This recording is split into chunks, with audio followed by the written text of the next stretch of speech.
കരങ്ങൾ ഉയർത്തി സ്തുതിച്ച് പ്രാർത്ഥിക്കാം. ഹല്ലേലൂയ. യേശുവേ നന്ദി, യേശുവേ ആരാധന.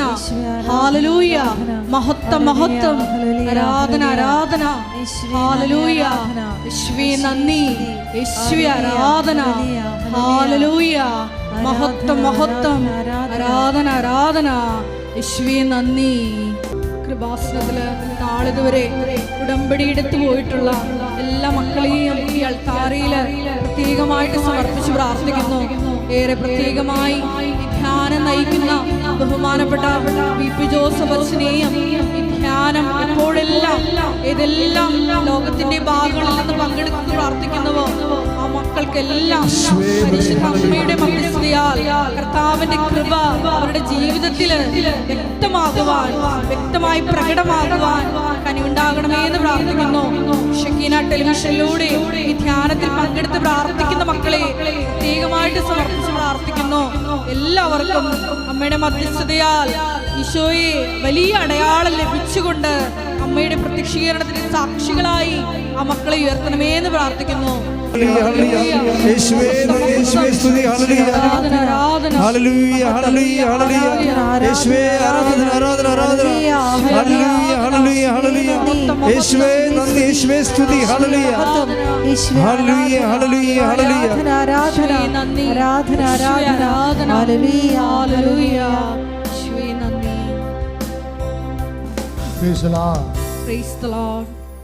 പരിശുദ്ധ പരമദിവ്യകാരുണ്യത്തിന് ആരാധനയും സ്തുതിയും പുകഴ്ചയും ഉണ്ടായിരിക്കട്ടെ. പരിശുദ്ധ പരമദിവ്യകാരുണ്യത്തിന് ആരാധനയും സ്തുതിയും പുകഴ്ചയും ഉണ്ടായിരിക്കട്ടെ. പരിശുദ്ധ പരമദിവ്യകാരുണ്യത്തിന് ആരാധനയും സ്തുതിയും പുകഴ്ചയും ഉണ്ടായിരിക്കട്ടെ. ഇരിക്കുക.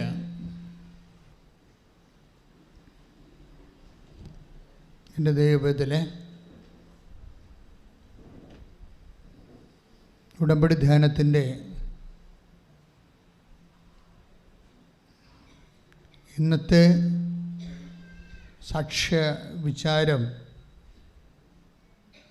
നമ്മളെടുക്കുന്നത് ഏറ്റവും പുതിയൊരു സാക്ഷ്യമാണ്.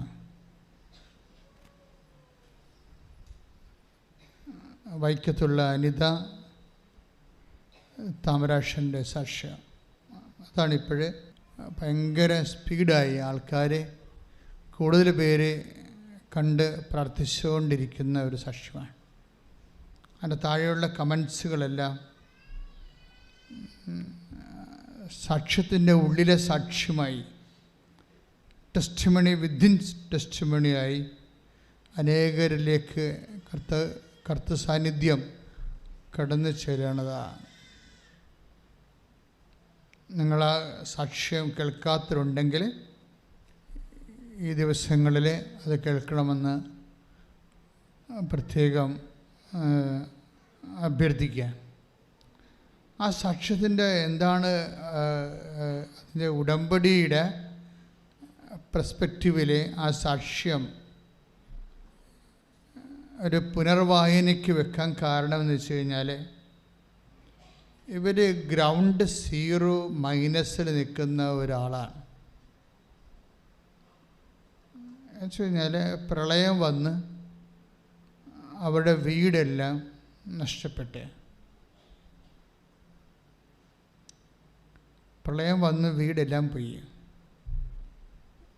പിന്നെ ഇപ്പം താമസിക്കുന്നത് ടർപ്പോള വരച്ച് കെട്ടിയ ഒറ്റമുറി വീട്ടിൽ അമ്മയും 3 മക്കളും രോഗിയായിരുന്ന ഒരപ്പനുമായിട്ട്. രോഗിയല്ല അദ്ദേഹം വാഹനം ഇടിച്ച് അപകടപ്പെട്ട് ബ്രെയിൻ ഡാമേജ് വന്ന ആളാണ്. അപ്പോൾ എനിക്ക് ഒരു വ്യക്തിയുടെ തകർച്ച പനിത ചോദിക്കുന്നത് അത് ഭയങ്കര ഹൃദയസ്പർശിയാണ്. ചില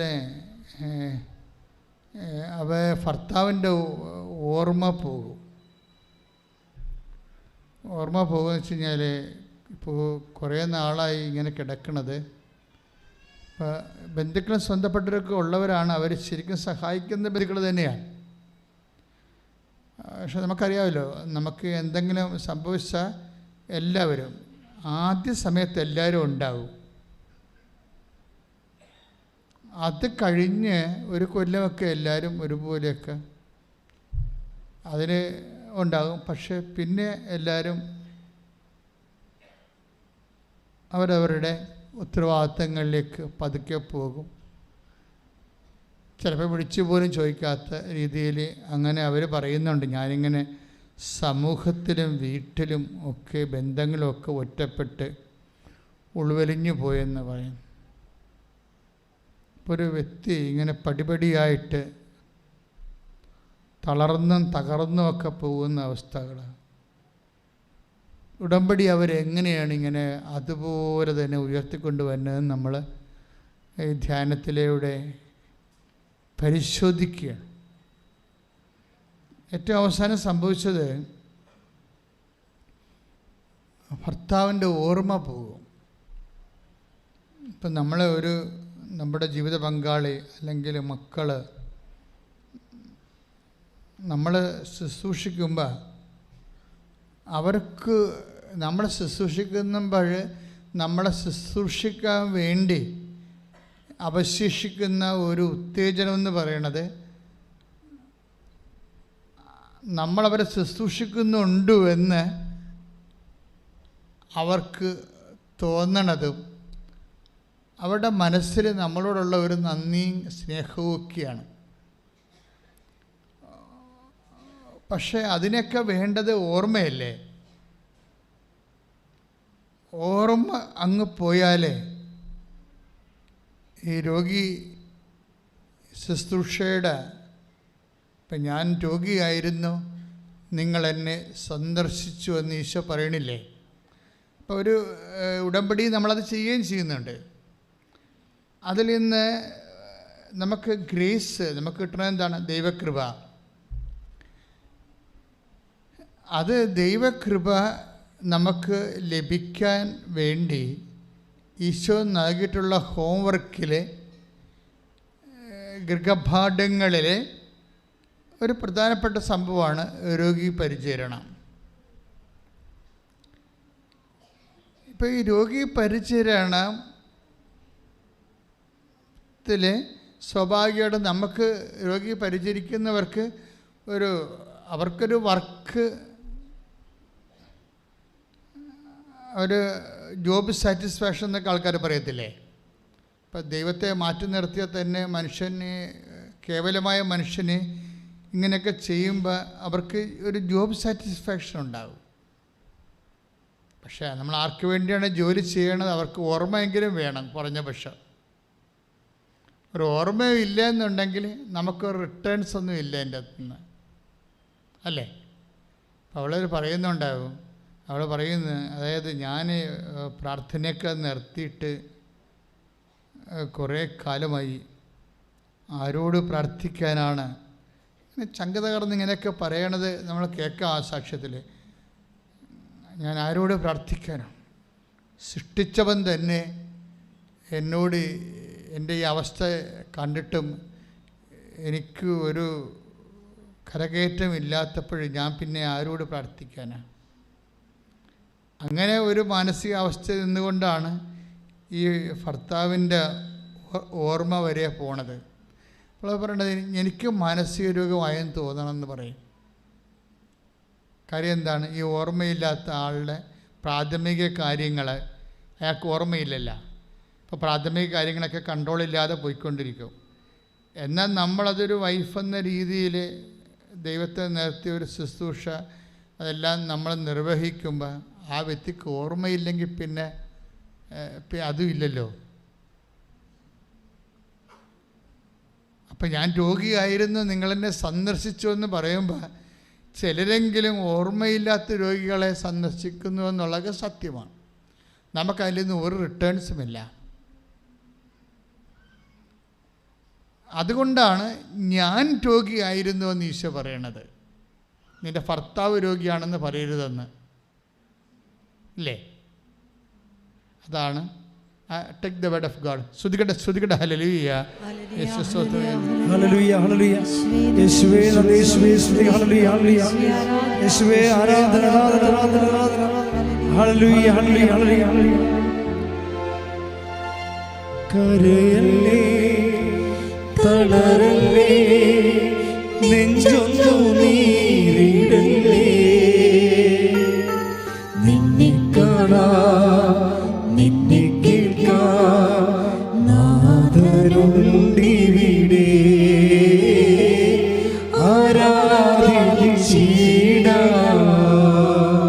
പരിശുദ്ധ പരമദിവ്യകാരുണ്യത്തിന് ആരാധനയും സ്തുതിയും പുകഴ്ചയും ഉണ്ടാകട്ടെ. മത്തായി 25:36 ഞാൻ രോഗിയായിരുന്നു, നിങ്ങൾ എന്നെ സന്ദർശിച്ചു. മത്തായി ശ്ലീഹായുടെ സുവിശേഷമാണ് 25-ാം അധ്യായം 36-ാമത്തെ വചനം. എന്താ പറയണത്? ഞാൻ രോഗിയായിരുന്നു. അപ്പോൾ അവളുടെ ഭർത്താവ് രോഗിയായിരുന്നു, അല്ല നിങ്ങളുടെ മകൻ രോഗിയായിരുന്നു എന്നല്ല. ഇവരെ ഈ രോഗികളിലെ നമ്മൾ മക്കളെയാണ് അല്ല ഭർത്താവിനെയാണ് കാണുന്നതെങ്കിൽ ഒരു ടൈം ആകുമ്പോൾ നമുക്ക് ബോറടിക്കുകയും റിട്ടേൺ കിട്ടാത്ത കാരണം നമ്മൾ മാനസിക രോഗികളായി മാറുകയും ചെയ്യും. അപ്പോൾ ആരെങ്കിലും ശുശ്രൂഷിക്കുന്നുണ്ട് ഉടമ്പടിയുടെ വെളിച്ചത്തിലെങ്കിൽ നിങ്ങൾ ശ്രദ്ധിക്കേണ്ട കാര്യം ഈ 25-36 എന്താണ്? ആ രോഗിയെ XY നമ്മൾ ശുശ്രൂഷിക്കുന്നവരെ ആരായിട്ട് കാണണം? നീ സ്നേഹിക്കുന്ന നിനക്ക് വേണ്ടി മരിച്ച യേശു ക്രിസ്തുവായിട്ട് കാണണം. കൈയടിച്ച്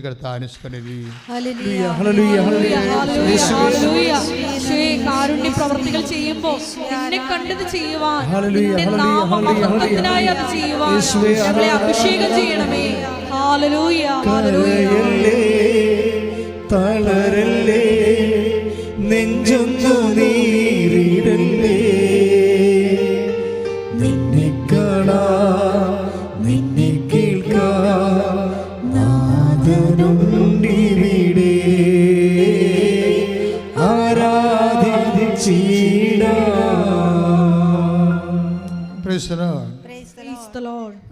അപ്പോഴേ എല്ലാ മേഖലകളിലും പ്രത്യേകിച്ച് കുരിശ് ആയിട്ട് നമുക്ക് തോന്നുന്ന മേഖലകളെല്ലാം ആ കുരിശോടുകൂടെ ക്രൂശിക്കപ്പെട്ടവനെ കാണണമെന്നാണ് സുവിശേഷം. എവിടെയെങ്കിലും കുരിശുണ്ടെങ്കിൽ കുരിശിൻ്റെ കൂടെ ആര് കാണണം? ക്രൂശിക്കപ്പെട്ടവനെ കൂടി കാണണം. അത് കർത്താവിന് വേണ്ടിയാണ് ആ കുരിശ് കാണേണ്ടത്. അപ്പോൾ ഈ ഓർമ്മ കൂടി പോയി, വീടുമില്ല, അതുപോലെ തന്നെ മക്കളെ പഠിപ്പിക്കാൻ വിട്ടിട്ടേ അവിടെ ഫീസ് അടക്കാൻ നിവൃത്തിയില്ലാതെ മകൾ വന്ന് വീട്ടിൽ നിൽക്കുക. അപ്പോൾ ആൾക്കാരൊക്കെ ചോദിച്ചു, ഇവളെന്തോ പ്രോബ്ലം ഉണ്ട് അവിടെ ഉണ്ടാക്കിയിട്ട്, പെൺകുട്ടികളല്ലേ അപ്പം എല്ലാം പ്രോബ്ലമായിട്ട് കാണത്തുള്ളൂ നാട്ടുകാർ. ഇവളവിടെ എന്തോ പ്രോബ്ലം ഉണ്ടാക്കിയിട്ട് വന്ന് നിൽക്കുകയാണെന്ന്. പക്ഷേ ആൾക്കാരോട് പറയാൻ പറ്റുമോ? ഫീസ് അവിടെ കൊടുക്കാൻ പറ്റാത്ത കാരണം ഇറക്കി വിട്ടിരിക്കുകയാണെന്ന്. ഒരു അമ്മ മനസ്സനുഭവിക്കുന്ന വ്യത്യസ്തമായ കാലാവസ്ഥകൾ എന്തിനാണ് നിങ്ങളോട് ഞാൻ പറയണത്? എനിക്കറിയാം പലരുടെയും അവസ്ഥ ഇതുപോലെയോ ഇതിനേക്കാൾ താഴ്ന്നതോ ആണ്. ഇതിത്തിരി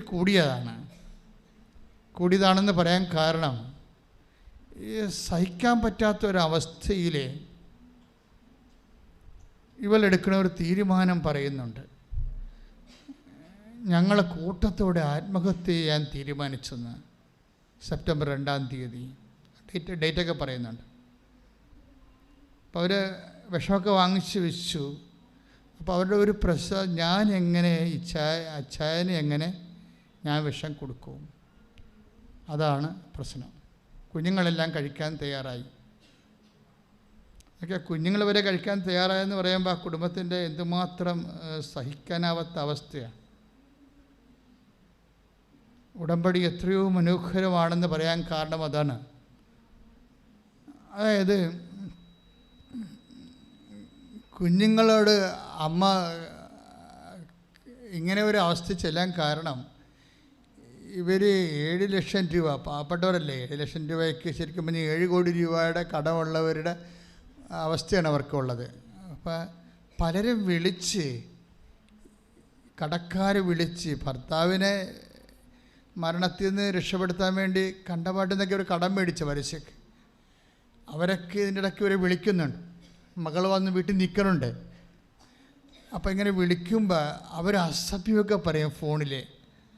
അപ്പോൾ ഇവരുടെ കണ്ണറിയാണ്ട് നിറഞ്ഞ് കണ്ണീര് താഴെ വീഴുമ്പോൾ മക്കളുടെ ആത്മവിശ്വാസം പോകും.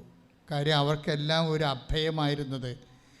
പല അഗ്നി പരീക്ഷകളിലൂടെ പോകുമ്പോഴും അമ്മയാണ് അവരുടെ അഭയം.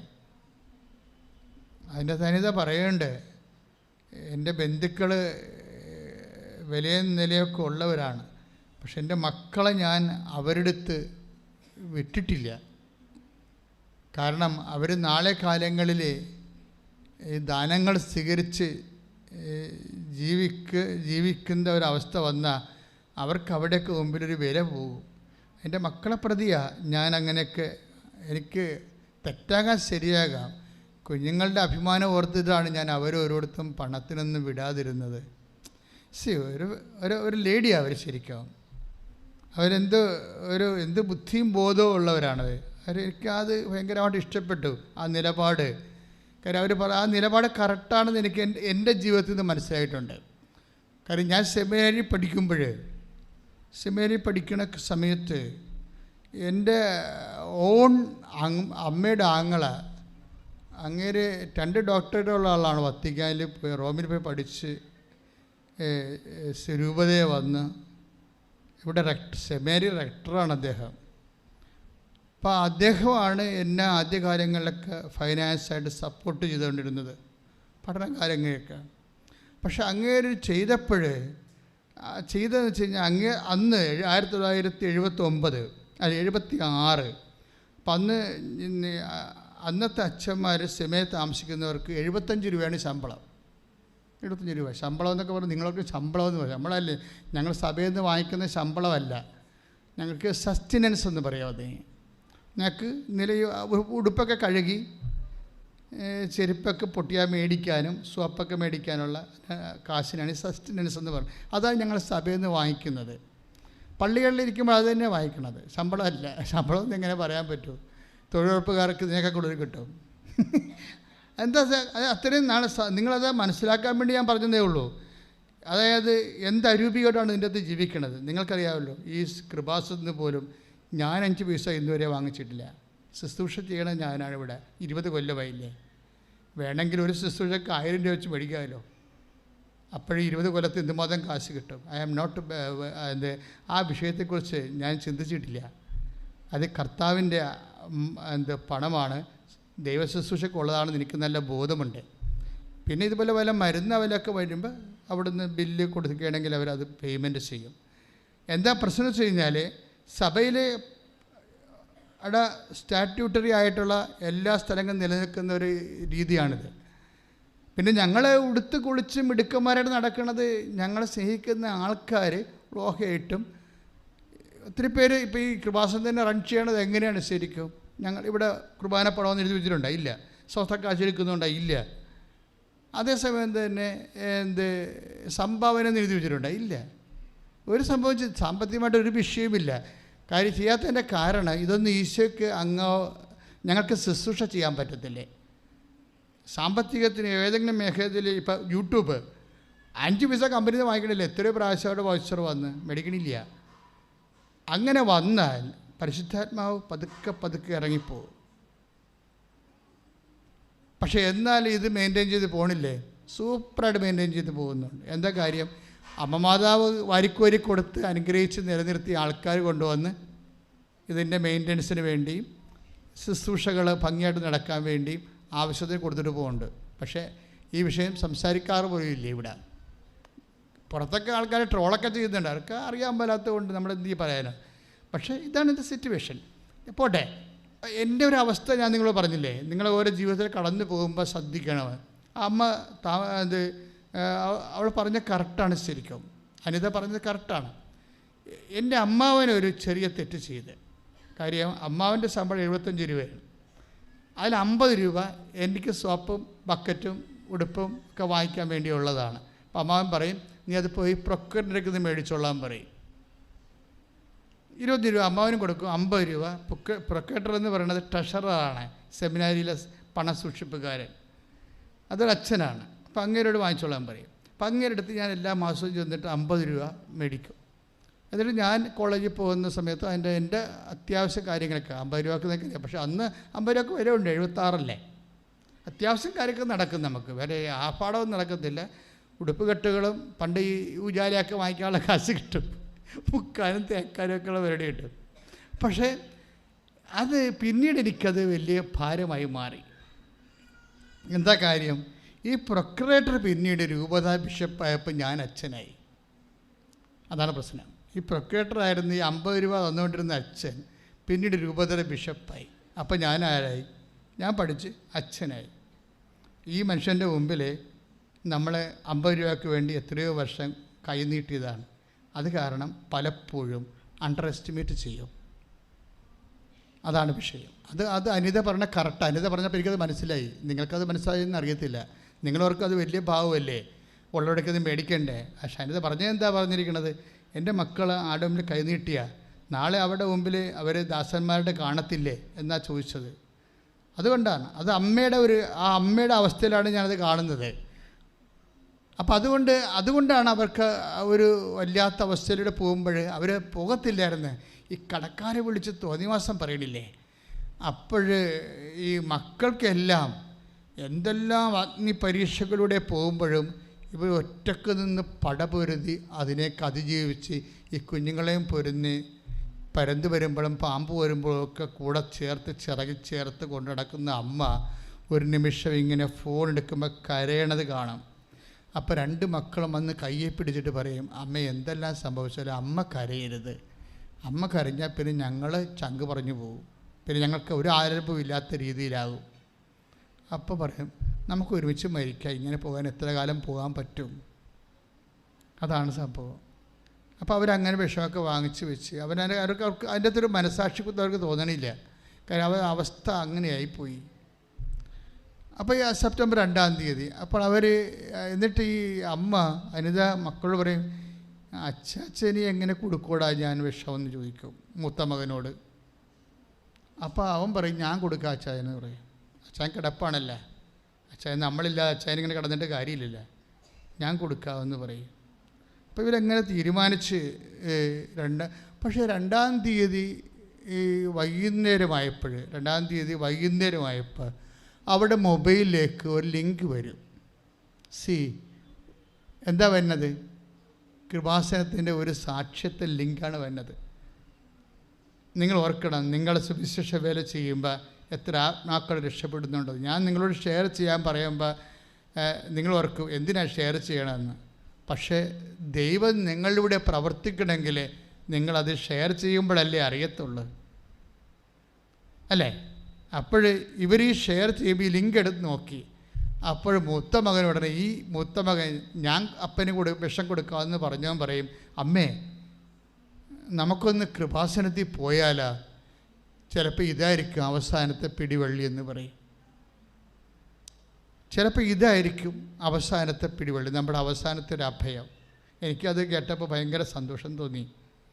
കാര്യം ഒരു മനുഷ്യൻ്റെ അവസാനത്തെ അഭയകേന്ദ്രമാണ് കൃപാസനമെന്ന് ഒരു മനുഷ്യരെ അനുഭവത്തിൽ നിന്ന് അവർ പറയണ കേൾക്കുമ്പോൾ എന്തൊരു അർത്ഥവത്താണ് നമ്മുടെ ശുശ്രൂഷ നമുക്ക് തോന്നും. ഒന്ന് ശ്രുതിക്കട്ടെ മക്കളെ, എല്ലാവരെയും ഓർത്ത്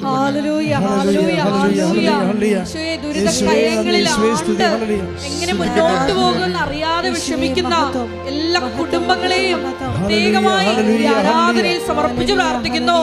ദിവ്യകാരുണ്യത്തിന് നാഥ ആ മക്കളെ സന്ധിക്കണമേ എന്ന് പ്രാർത്ഥിക്കുന്നു. തളരല്ലേ, നെഞ്ചൊന്നു നീരിടല്ലേ, നിന്നെ കാണാൻ നിന്നെ കേൾക്കാൻ നാഥനുണ്ടിവിടെ.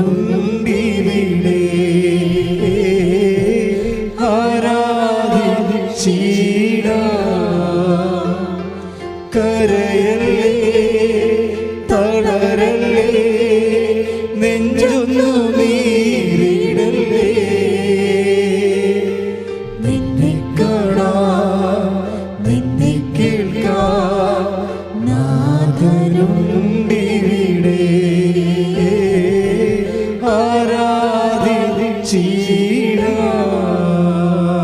പരിശുദ്ധ പരമ ദിവ്യകാരുണ്യത്തിന് ആരാധനയും സ്തുതിയും പുകഴ്ചയും ഉണ്ടായിരിക്കട്ടെ.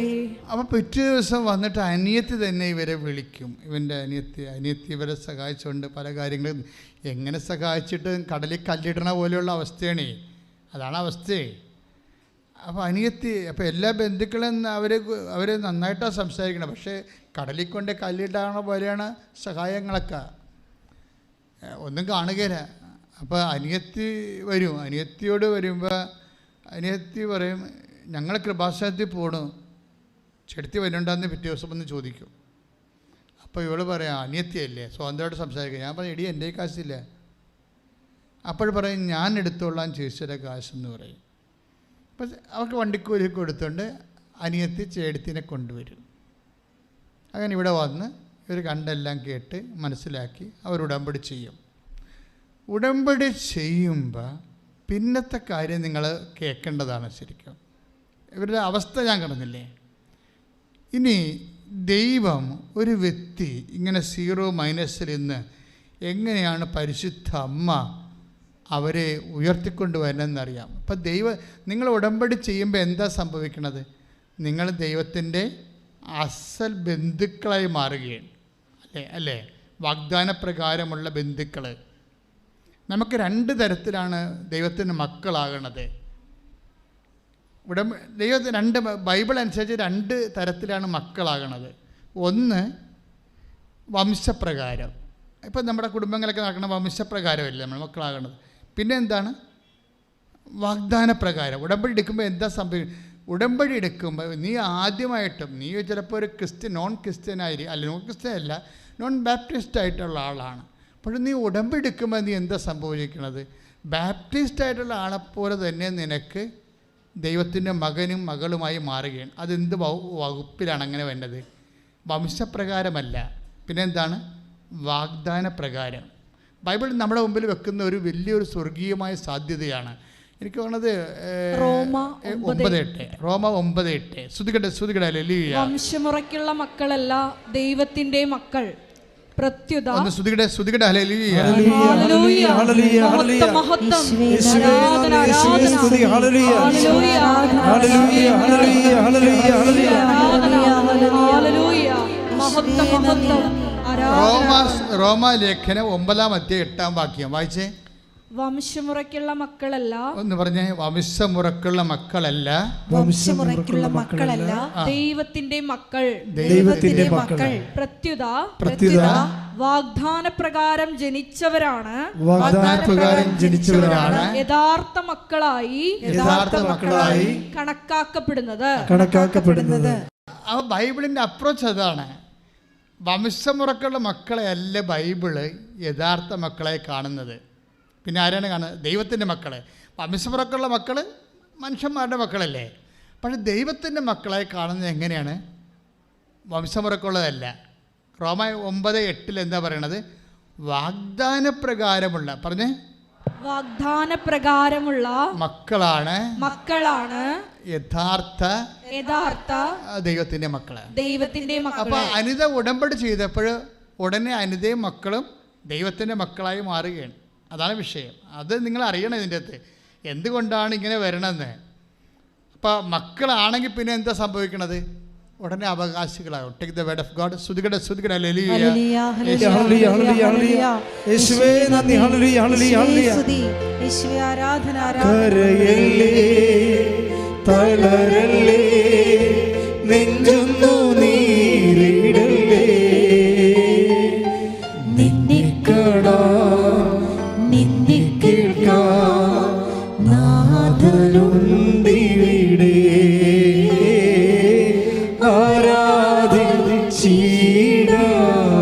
പരിശുദ്ധ പരമ ദിവ്യകാരുണ്യത്തിന് ആരാധനയും സ്തുതിയും പുകഴ്ചയും ഉണ്ടായിരിക്കട്ടെ. റോമ 8:17. നാം മക്കളെങ്കിൽ, എന്ന് പറഞ്ഞ നാം മക്കളെങ്കിൽ അവകാശികളുമാണ്, ദൈവത്തിന്റെ അവകാശികളും, ക്രിസ്തുവിന്റെ കൂട്ടവകാശികളും. അപ്പൊ റോമ 8:17 എന്താ പറയണത്? നാം മക്കളാണെങ്കിൽ അവകാശികളുമാണ്. കണ്ട, അതിൻ്റെ മക്കളും ഉടനെ മക്കളുമായി, പിന്നെന്താണ്? അവകാശികളുമായി. പെട്ടെന്നായി സംഭവം നടക്കുന്നത്. ഇത് വിശദീകരിക്കുന്ന ഗലാത്യ ലേഖനമാണ്. ഗലാത്യ 4:28. ഗലാത്യ 4:28. സഹോദരങ്ങളെ നമ്മളാകട്ടെ ഇസഹാക്കിനെ പോലെ വാഗ്ദാനത്തിന്റെ മക്കളാണ്. അതായത് വാഗ്ദാന പ്രകാരം മിശ്രമുറക്കുള്ള മക്കളുണ്ട്, പിന്നെന്താണ് വാഗ്ദാന പ്രകാരമുള്ള മക്കളുണ്ട്. ഉടമ്പടി വാഗ്ദാനത്തിൻ്റെ പ്രാർത്ഥനയാണ്. നീ ഉടമ്പടിയിൽ നമ്മൾ എന്തിനാണ് ഉടമ്പടി ചെയ്യണത്? ദൈവത്തിൻ്റെ വാഗ്ദാനങ്ങൾക്ക് നമുക്ക് അവകാശികളാകാനാണ്. ക്ലിയർ അല്ലേ? ദൈവത്തിൻ്റെ വാഗ്ദാനം എന്തുമാത്രമുണ്ട്? 7752 വാഗ്ദാനം വന്ന് ഗൂഗിൾ പറയും. ചില വെബ്സൈറ്റുകളിൽ 8852 വാഗ്ദാനം എന്ന് പറയും. കാരണം ഒരു മനുഷ്യൻ്റെ ഫിസിക്കാലിറ്റി ആൻഡ് സ്പിരിച്വാലിറ്റി മെയിൻ്റെനൻസിന് വേണ്ടി ദൈവം 8000-ഓളം വാഗ്ദാനങ്ങളാണ് കൊടുത്തിരിക്കുന്നത്. ഈ 8000 വാഗ്ദാനങ്ങൾ അനുദിന ജീവിത ആവശ്യങ്ങളും നിത്യജീവിതത്തിൻ്റെ ആവശ്യങ്ങളും നിറഞ്ഞു നിൽക്കുകയാണ്. When we come to the covenant relation, we became heirs of this. നമ്മൾ റൈറ്റ് ഹോൾഡേഴ്സ് ആവും ഇതിൻ്റെ എന്താണ് ദൈവത്തിൻ്റെ വാഗ്ദാനങ്ങളുടെ. അതാണ് മക്കളെങ്കിൽ അവകാശികളുമാണ്. പക്ഷെ അവകാശികളും മക്കളുമാക്കുന്നത് എന്താണ്?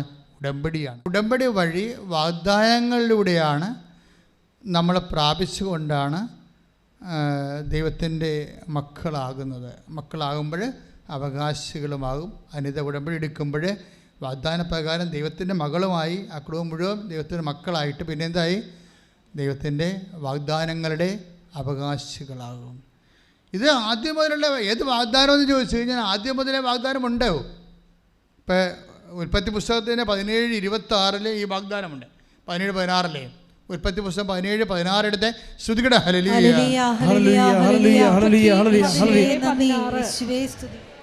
ശ്രുതിക്കട്ടെ. ഞാൻ അവളെ അനുഗ്രഹിക്കും എന്ന് പറഞ്ഞ ഞാൻ അവളെ അനുഗ്രഹിക്കും.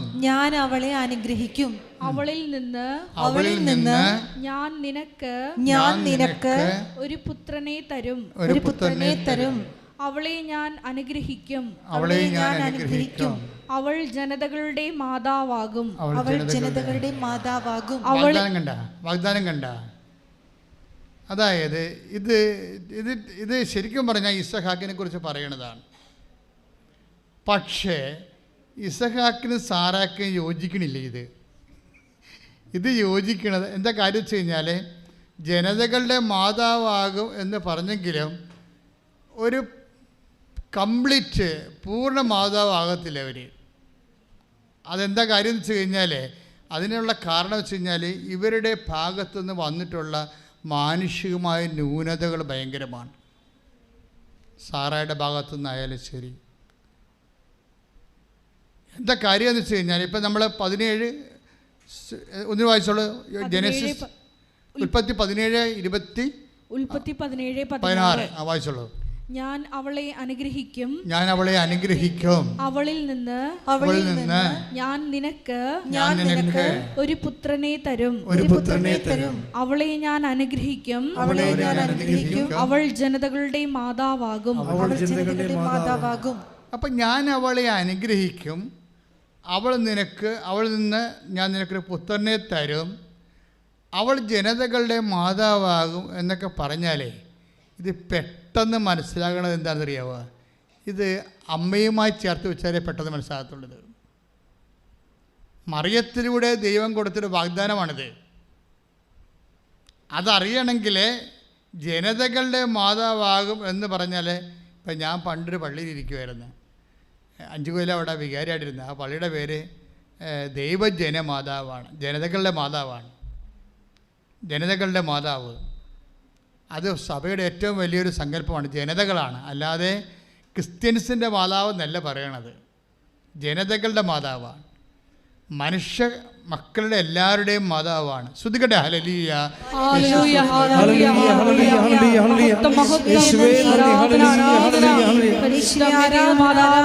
അമ്മയുടെ മക്കൾക്ക് വേണ്ടി, ജനതകൾക്ക് വേണ്ടി, ലോകം മുഴുവനും വേണ്ടി മധ്യസ്ഥ പ്രാർത്ഥിക്കണമേ എന്ന് ഈ ആരാധനയിലൂടെ അടിയങ്ങൾ പ്രാർത്ഥിക്കുന്നു.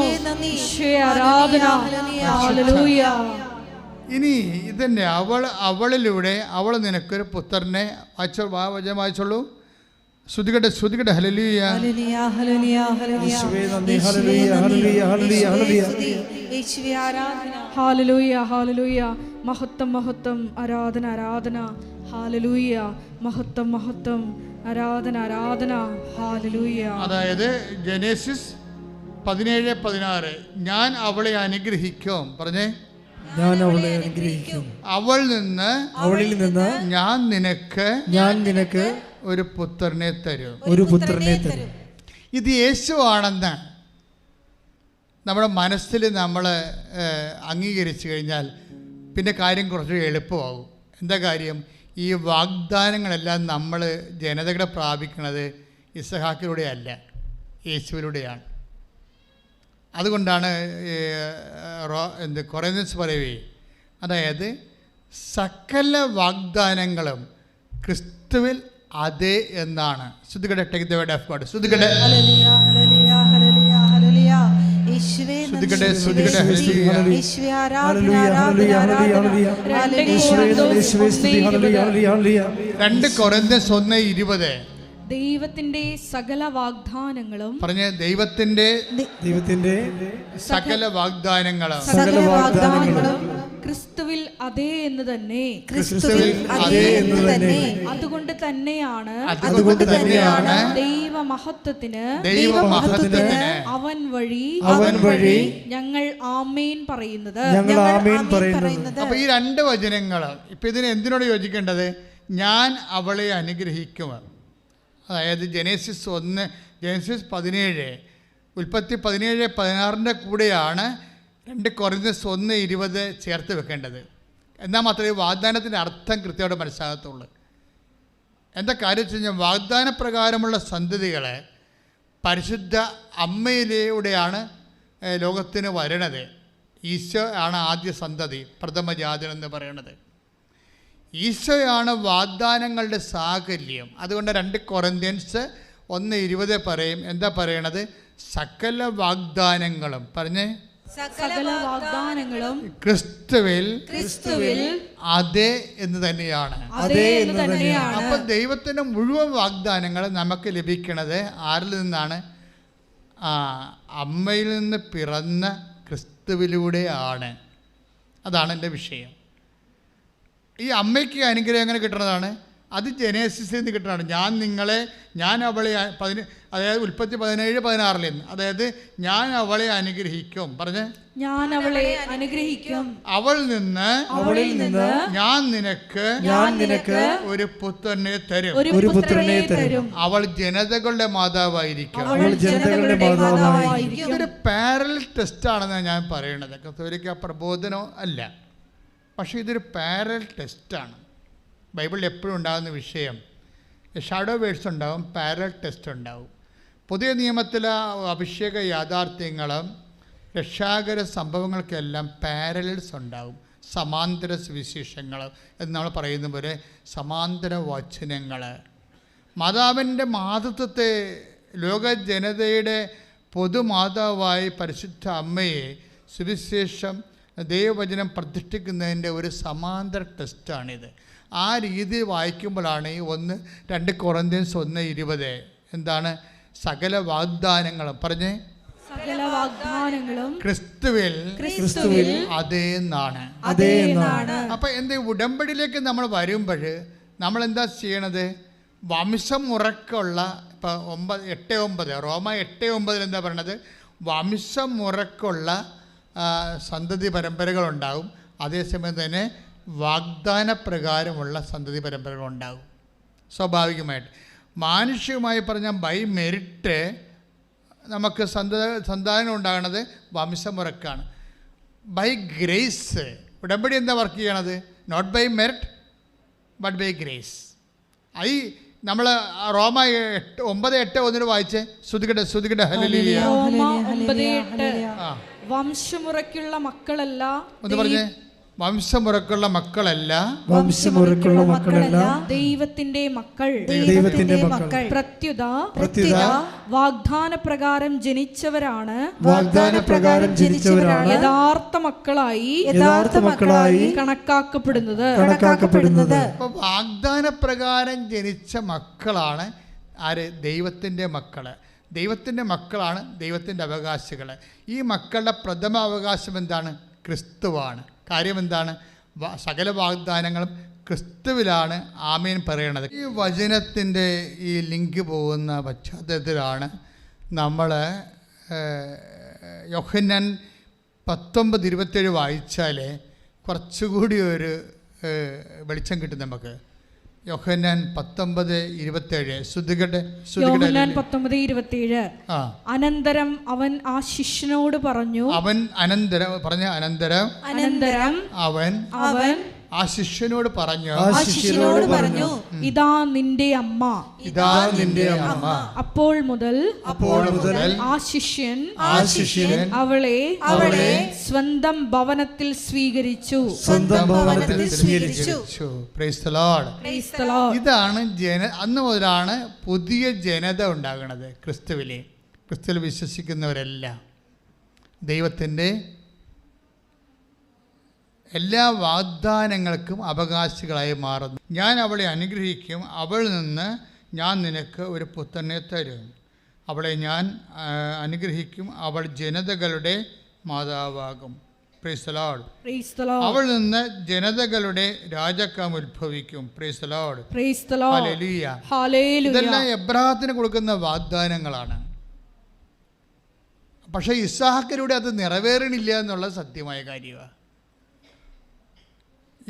അതുകൊണ്ടാണ് 2 കൊറിന്ത്യൻസ് 1:20 പറയണത് സകല വാഗ്ദാനങ്ങളും നിറവേറണത് ക്രിസ്തുവിലൂടെയാണ്. അതുകൊണ്ടാണ് ക്രിസ്തുവിൻ്റെ അമ്മയാണ് ഇവിടെ അവളെന്ന് പറയുന്നതെന്ന് പാരലൽ ടെസ്റ്റായിട്ട് ഞാൻ പറയാൻ കാരണം. ശ്രദ്ധിക്കട്ടെ. ഹല്ലേലൂയ.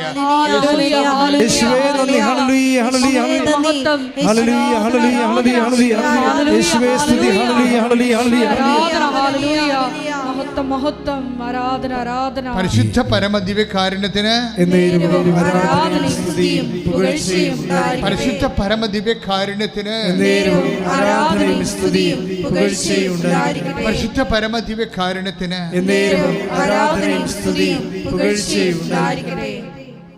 അതായത് എബ്രാഹത്തിന് കൊടുക്കുന്ന വാഗ്ദാനങ്ങൾക്ക് അതായത് എന്താ പ്രശ്നം വെച്ച് കഴിഞ്ഞാൽ നമ്മൾ വാഗ്ദാനം കൊടുക്കുമ്പോൾ തന്നെ ചിലപ്പോൾ വാഗ്ദാനത്തിന് ഒരു ഷാർപ്പ് ഷൂട്ട് ചെയ്യുന്ന പോലെ അംബിഗസ് ആയിട്ടിരിക്കും ചില സമയത്ത്. എനിക്കങ്ങനെ തോന്നിയിട്ടുണ്ട്. അതായത് വാഗ്ദാനം പൂർണ്ണമല്ലാതിരുന്നു എന്നുള്ളത്. ഒരു മറിയമാണ് എല്ലാത്തിനെയും പൂർണ്ണമാക്കണത്. എന്താ അങ്ങനെ പറയാൻ കാരണം? ഇപ്പം തന്നെ അനിതയുടെ കാര്യം എടുക്കാം. അനിത ഉടമ്പടി ചെയ്യുമ്പോൾ അനിതയ്ക്ക് എന്താ സംഭവിക്കണത്?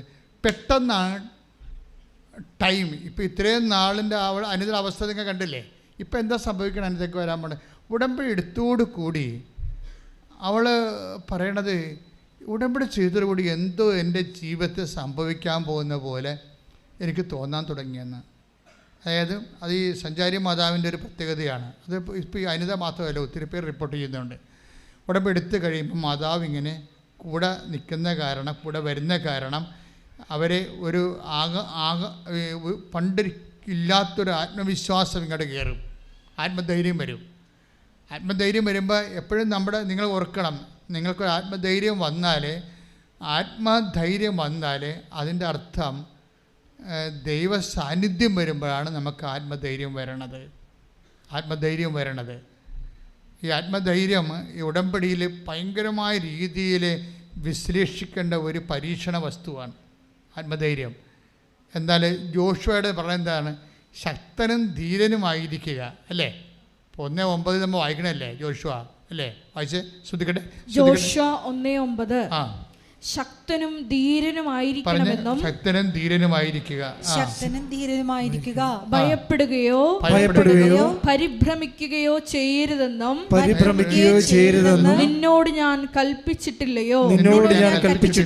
നിന്റെ ദൈവമായ കർത്താവ് നീ പോകുന്നിടത്തെല്ലാം നിന്നോട് കൂടെ ഉണ്ടായിരിക്കും. ധൈര്യം വരണം എപ്പോഴാണ്? ദൈവം കൂടെ വരുമ്പോഴാണ്. ഇപ്പം അനിത ഉടമ്പടി എടുത്തു. അനിതയുടെ അവസ്ഥ നിങ്ങൾക്ക് അറിയാമല്ലോ. പക്ഷെ അനിത പറയണത് ഇവിടുന്ന് ഇറങ്ങിയപ്പോൾ തന്നെ എന്തോ ഒരു വല്ലാത്ത ധൈര്യം തോന്നാൻ തുടങ്ങി. എന്താ കാര്യം? നമ്മളവർക്ക് ധൈര്യം തോന്നാൻ തുടങ്ങി കഴിഞ്ഞാൽ ബിബ്ലിക്കലായിട്ട് പറഞ്ഞാൽ ദൈവത്തിൻ്റെ നീ പോകുന്നിടത്തെല്ലാം നിന്നോട് കൂടെ ഞാനുണ്ടായിരിക്കും. That's A promise. അതൊരു വാഗ്ദാനമാണ്. നീ പറഞ്ഞ മക്കളെങ്കിൽ അവകാശികളാണെന്ന് പറഞ്ഞു കഴിഞ്ഞാൽ വാഗ്ദാനത്തിൻ്റെ അവകാശികളാണ്. അതൊരു വാഗ്ദാനം എന്താണ്? I will come with you wherever you go. നീ എവിടെ പോയാലും നിൻ്റെ കൂടെ വരും. അതിൻ്റെ ഈ നെറ്റ് ഇഫക്റ്റ് എന്താണ്? ശക്തനും ശക്തിയും ധൈര്യവും. കൈയിട്ടിച്ച് കർത്താവേ ഹല്ലേലൂയ ഹല്ലേലൂയ ഹല്ലേലൂയ ഹല്ലേലൂയ ഹല്ലേലൂയ യേശുവേ നന്ദി. ഹല്ലേലൂയ ഹല്ലേലൂയ അവിടുത്തെ സാന്നിധ്യത്തിന് ഞങ്ങൾ നന്ദി പറയുന്നു. ഞങ്ങളെ ശക്തിപ്പെടുത്തുന്ന അവിടുത്തെ സാന്നിധ്യത്തിന് നന്ദി പറയുന്നു. ചൊരിയും വന്ദയെ ഓർക്കുമ്പോൾ നന്ദിയല്ലാതൊന്നുമില്ലപ്പാ. എന്റെ നാവാൽ ചൊല്ലിടുവാനാ സ്തോത്രമല്ലാതൊന്നുമില്ലപ്പാ. എന്റെ നാവാൽ ചൊല്ലിടുവാനാ നിത്യസ്നേഹമോർക്കുമ്പോ വൻ കൃപകളോർക്കുമ്പോ എങ്ങനെ സ്തുതിക്കാതിരുന്നിടും. ആ കരുതലോർക്കുമ്പോ വൻ ത്യാഗമോർക്കുമ്പോ എങ്ങനെ വാഴ്ത്താതിരുന്നിടും.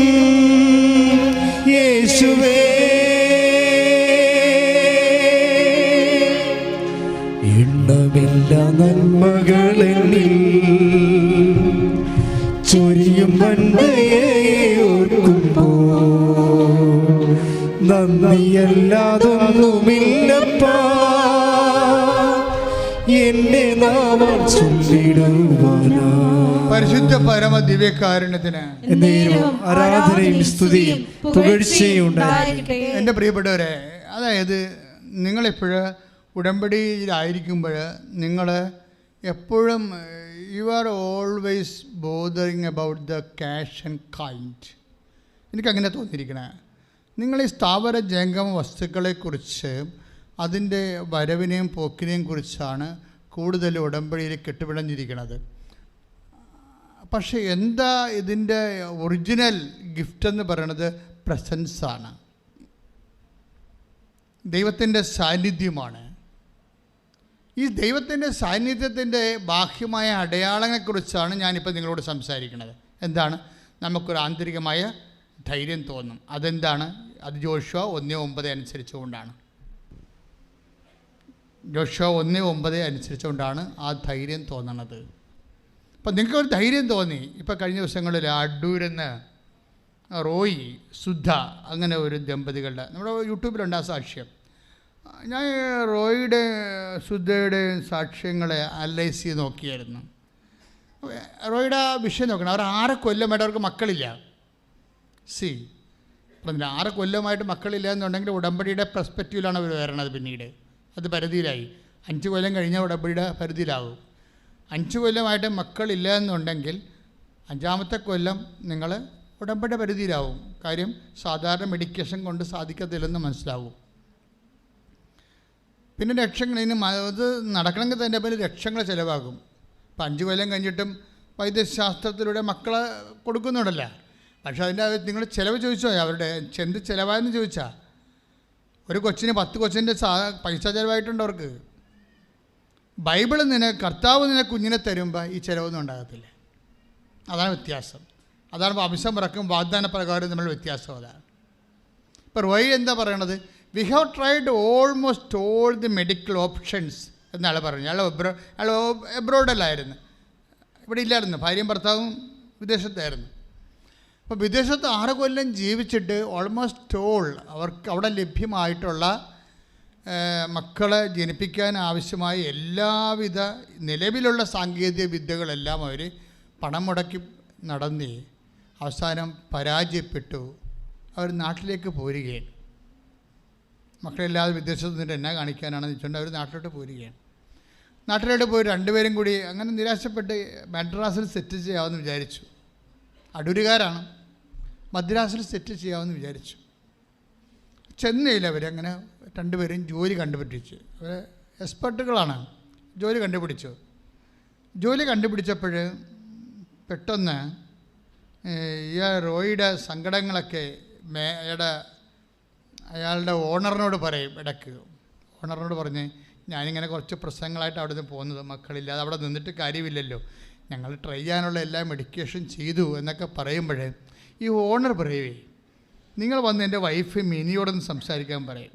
വിറ്റാണ് ഭയങ്കര. അപ്പോൾ നിങ്ങൾ ഓർക്കരുത് മിനി ഗൈനക്കോളേജിൽ എക്സ്പെർട്ടാണെന്ന് വിചാരിക്കരുത്. മിനിയോട് സംസാരിക്കാൻ പറയും. രാവിലെ പുള്ളി വണ്ടി അയച്ചു കൊടുക്കും. എന്നിട്ട് റോയും സുധയും കൂടി വണ്ടിയെ കയറി ഓണറിൻ്റെ വീട്ടിൽ ചെല്ലുമ്പോൾ ഓണറിൻ്റെ വൈഫ് മിനി ഇവരെ സ്വീകരിക്കും. എന്നിട്ട് ഇവരുടെ മിനി എന്താ പറയണത്? കൃപാസനം മാതാവിനെക്കുറിച്ചാണ് പറയണത്. അതാണ് വിഷയം. ആ സ്റ്റോറി പോണപ്പോക്ക് വളരെ ആ സ്റ്റോറിയുടെ സഞ്ചാരം നിങ്ങൾ ശ്രദ്ധിക്കണം. ഇവർ നല്ല ശരിക്കും ഇൻവെസ്റ്റ്മെൻ്റുള്ള ലേഡിയാണ്. ആരാണ്? ഈ ഓണറിൻ്റെ വൈഫ്. അവർ ചെന്ന് ഇടയ്ക്കൊക്കെ സമയം കിട്ടുമ്പോഴൊക്കെ വന്ന് മാതാവിനെ കണ്ട് ലോക്യവും പറഞ്ഞ് കൂട്ടം കൂടി പ്രാർത്ഥിച്ചൊക്കെ പോണ ആളാണ്. അപ്പോൾ മാതാവിൻ്റെ എനിക്കവരാന്നും അറിയത്തില്ല. അവരിങ്ങനെ എന്തുമാത്രം അനോണിമസ് ആയിട്ടുള്ള മാതാവിൻ്റെ മക്കളുണ്ട്. അവർ അമ്മയുമായിട്ടുള്ള ട്രാഫിക്കാണ്. നമുക്കതിൻ്റെ അകത്ത് പങ്കൊന്നുമില്ല. ഇങ്ങനെ ഓരോരുത്തർ ഓരോ അനുഭവങ്ങൾ പറയുമ്പോഴാണ് ഇങ്ങനെയുള്ള അനോണിമസ് ആയിട്ടുള്ള അജ്ഞാത ശിശുക്കളുണ്ടല്ലോ എന്ന് ഓർക്കണം മാതാവിന് പറയും. അതങ്ങനെ കുറേ അവർ പല ആൾക്കാരും മാതാവിനെ മുഖത്തോട് നോക്കിയിട്ട് പോകും. ചിലർ എൻ്റെ വർത്താനം പറഞ്ഞിട്ട് പോകും. അങ്ങനെ കുറേ ആൾക്കാരുണ്ട്. അപ്പം മിനി പറഞ്ഞ്, കുഴപ്പമില്ല, നിങ്ങളൊരു ഓൺലൈൻ ഉടമ്പടി എടുക്കാൻ പറഞ്ഞ്. കാര്യം ഭയങ്കര കോവിഡാണ്, ഇതെല്ലാം ബ്ലോക്കാണ്, ഇങ്ങോട്ട് വരാനൊന്നും പറ്റത്തില്ല. അപ്പം മിനി അവരോട് പറഞ്ഞ്, നിങ്ങളൊരു ഓൺലൈൻ ഉടമ്പടി എടുക്കാൻ. ഞങ്ങൾ ഓൺലൈൻ ഉടമ്പടി സ്റ്റാർട്ട് ചെയ്ത കാലത്ത്, കോവിഡ് കാലത്ത് അമ്മ തന്നൊരു വരദാനമാണ് ഓൺലൈൻ ഉടമ്പടി. ഇപ്പോൾ അതുകൊണ്ട് രക്ഷപ്പെടാനൊക്കെ വിദേശ രാജ്യങ്ങളിലുള്ള ആൾക്കാരാണ്. ലൈറ്റൊക്കെ അതിൻ്റെ ബ്രേക്ക്ഫാസ്റ്റാണ് ആദ്യം തന്നത്. എന്ത് തൊട്ടാലും അമ്മ അതിൻ്റെ ആൻസർ ചെയ്യും. അതൊക്കെ വെച്ച് കഴിഞ്ഞാൽ ലക്ഷക്കണക്കിന് ജപമാല ഇതിൽ ഡെപ്പോസിറ്റ് ചെയ്തിരിക്കുകയല്ലേ.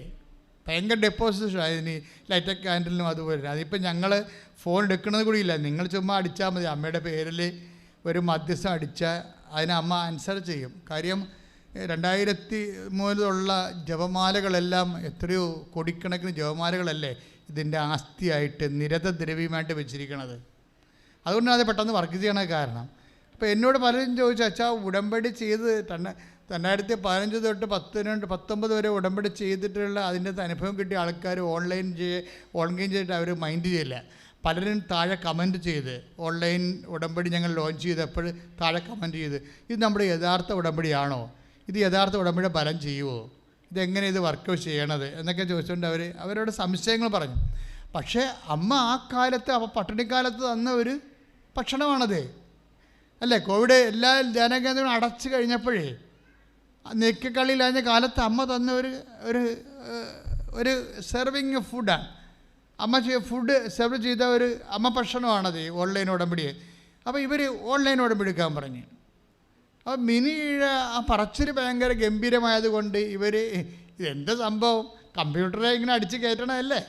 അപ്പോൾ കമ്പ്യൂട്ടറെ അടിച്ച് കയറ്റുമ്പോൾ ഭാര്യ പ്രഗ്നൻ്റ് ആകുക. യുക്തിവാദിക്ക് വേണ്ടി അങ്ങനെ ചിന്തിക്കാം. അങ്ങനെ ചിന്തിച്ചാൽ അവർ തെറ്റ് പറയാൻ പറ്റത്തില്ല. കമ്പ്യൂട്ടറെ പേരടിച്ച് കയറ്റിയാൽ ഉടനെ ഭാര്യ പ്രഗ്നൻ്റ് ആകുക. സയൻറ്റിഫിക്കായിട്ട് ചെയ്യാനുള്ള കാര്യങ്ങളെല്ലാം ഞങ്ങൾ 6 കൊല്ലം കാശ് മുടക്കി ചെയ്തിട്ടുണ്ട്.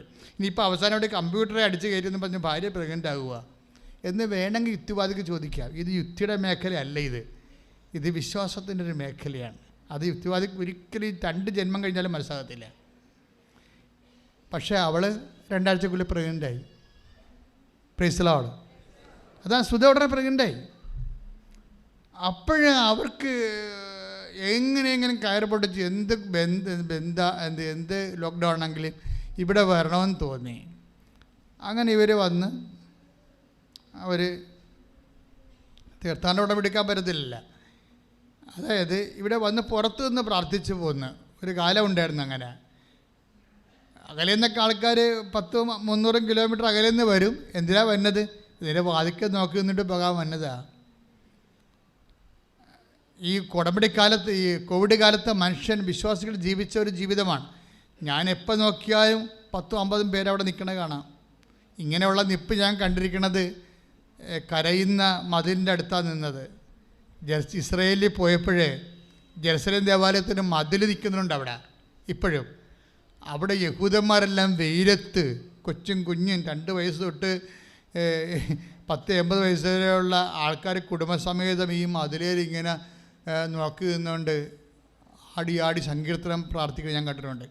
അതുപോലെയാണ് ഈ കോവിഡ് കാലത്ത് ആൾക്കാർ ഇവിടെ നിന്ന് മണിക്കൂറോളം നിന്ന് പ്രാർത്ഥിച്ചത്. അവസാനം പോലീസ് വരുന്ന അവരെ തല്ലി ഓടിച്ച്, അങ്ങനെയൊക്കെ ചരിത്രം ഉണ്ടായിട്ടുണ്ട്.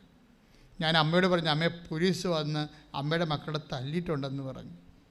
അത്രയും ഞാൻ പറഞ്ഞത്. ഞാൻ പോലീസിനെ വിളിച്ച് ചോദിക്കാനൊന്നും പോയില്ല. പക്ഷേ ആ തല്ലിയ പോലീസ് CI തന്നെ ഒരു മാസം കഴിഞ്ഞപ്പോൾ ഇവിടെ വന്ന് നമ്മളുമായിട്ട് വലിയ ലോക്യവും അടുപ്പമായി പലതരത്തിലുള്ള സഹായങ്ങൾ ചെയ്യാൻ തുടങ്ങി. പിന്നീട് ഞങ്ങൾ, അതാണ് എൻ്റെ അത്. അപ്പം നിങ്ങളെപ്പോഴും ഈ വിഷയങ്ങളെ കൈകാര്യം ചെയ്യുമ്പോൾ മസിൽ ഉപയോഗിക്കാതിരിക്കാൻ money power, muscle power, Marian power. അപ്പം ഞങ്ങൾ മരിയൻ പവറാണ് ഉപയോഗിക്കണത്. ഇപ്പം എന്തെല്ലാം ട്രോളൊക്കെ ഉണ്ട്, ഞങ്ങൾ വല്ല തിരിച്ച് ട്രോൾ ചെയ്യുക, അല്ലെങ്കിൽ നീതീകരിക്കാൻ വരുക, ഒരു പരിപാടിയില്ല. ഇത് ഇപ്പോൾ ചില ട്രോളിൻ്റെ താഴെയൊക്കെ ആൾക്കാർ കമൻറ്റ് ചെയ്യണം, എന്താണ്, പട്ടി കിടത്തി കുരച്ചുകൊണ്ടിരിക്കും, രഥം മുന്നോട്ട് പോയിക്കൊണ്ടിരിക്കുമെന്ന്.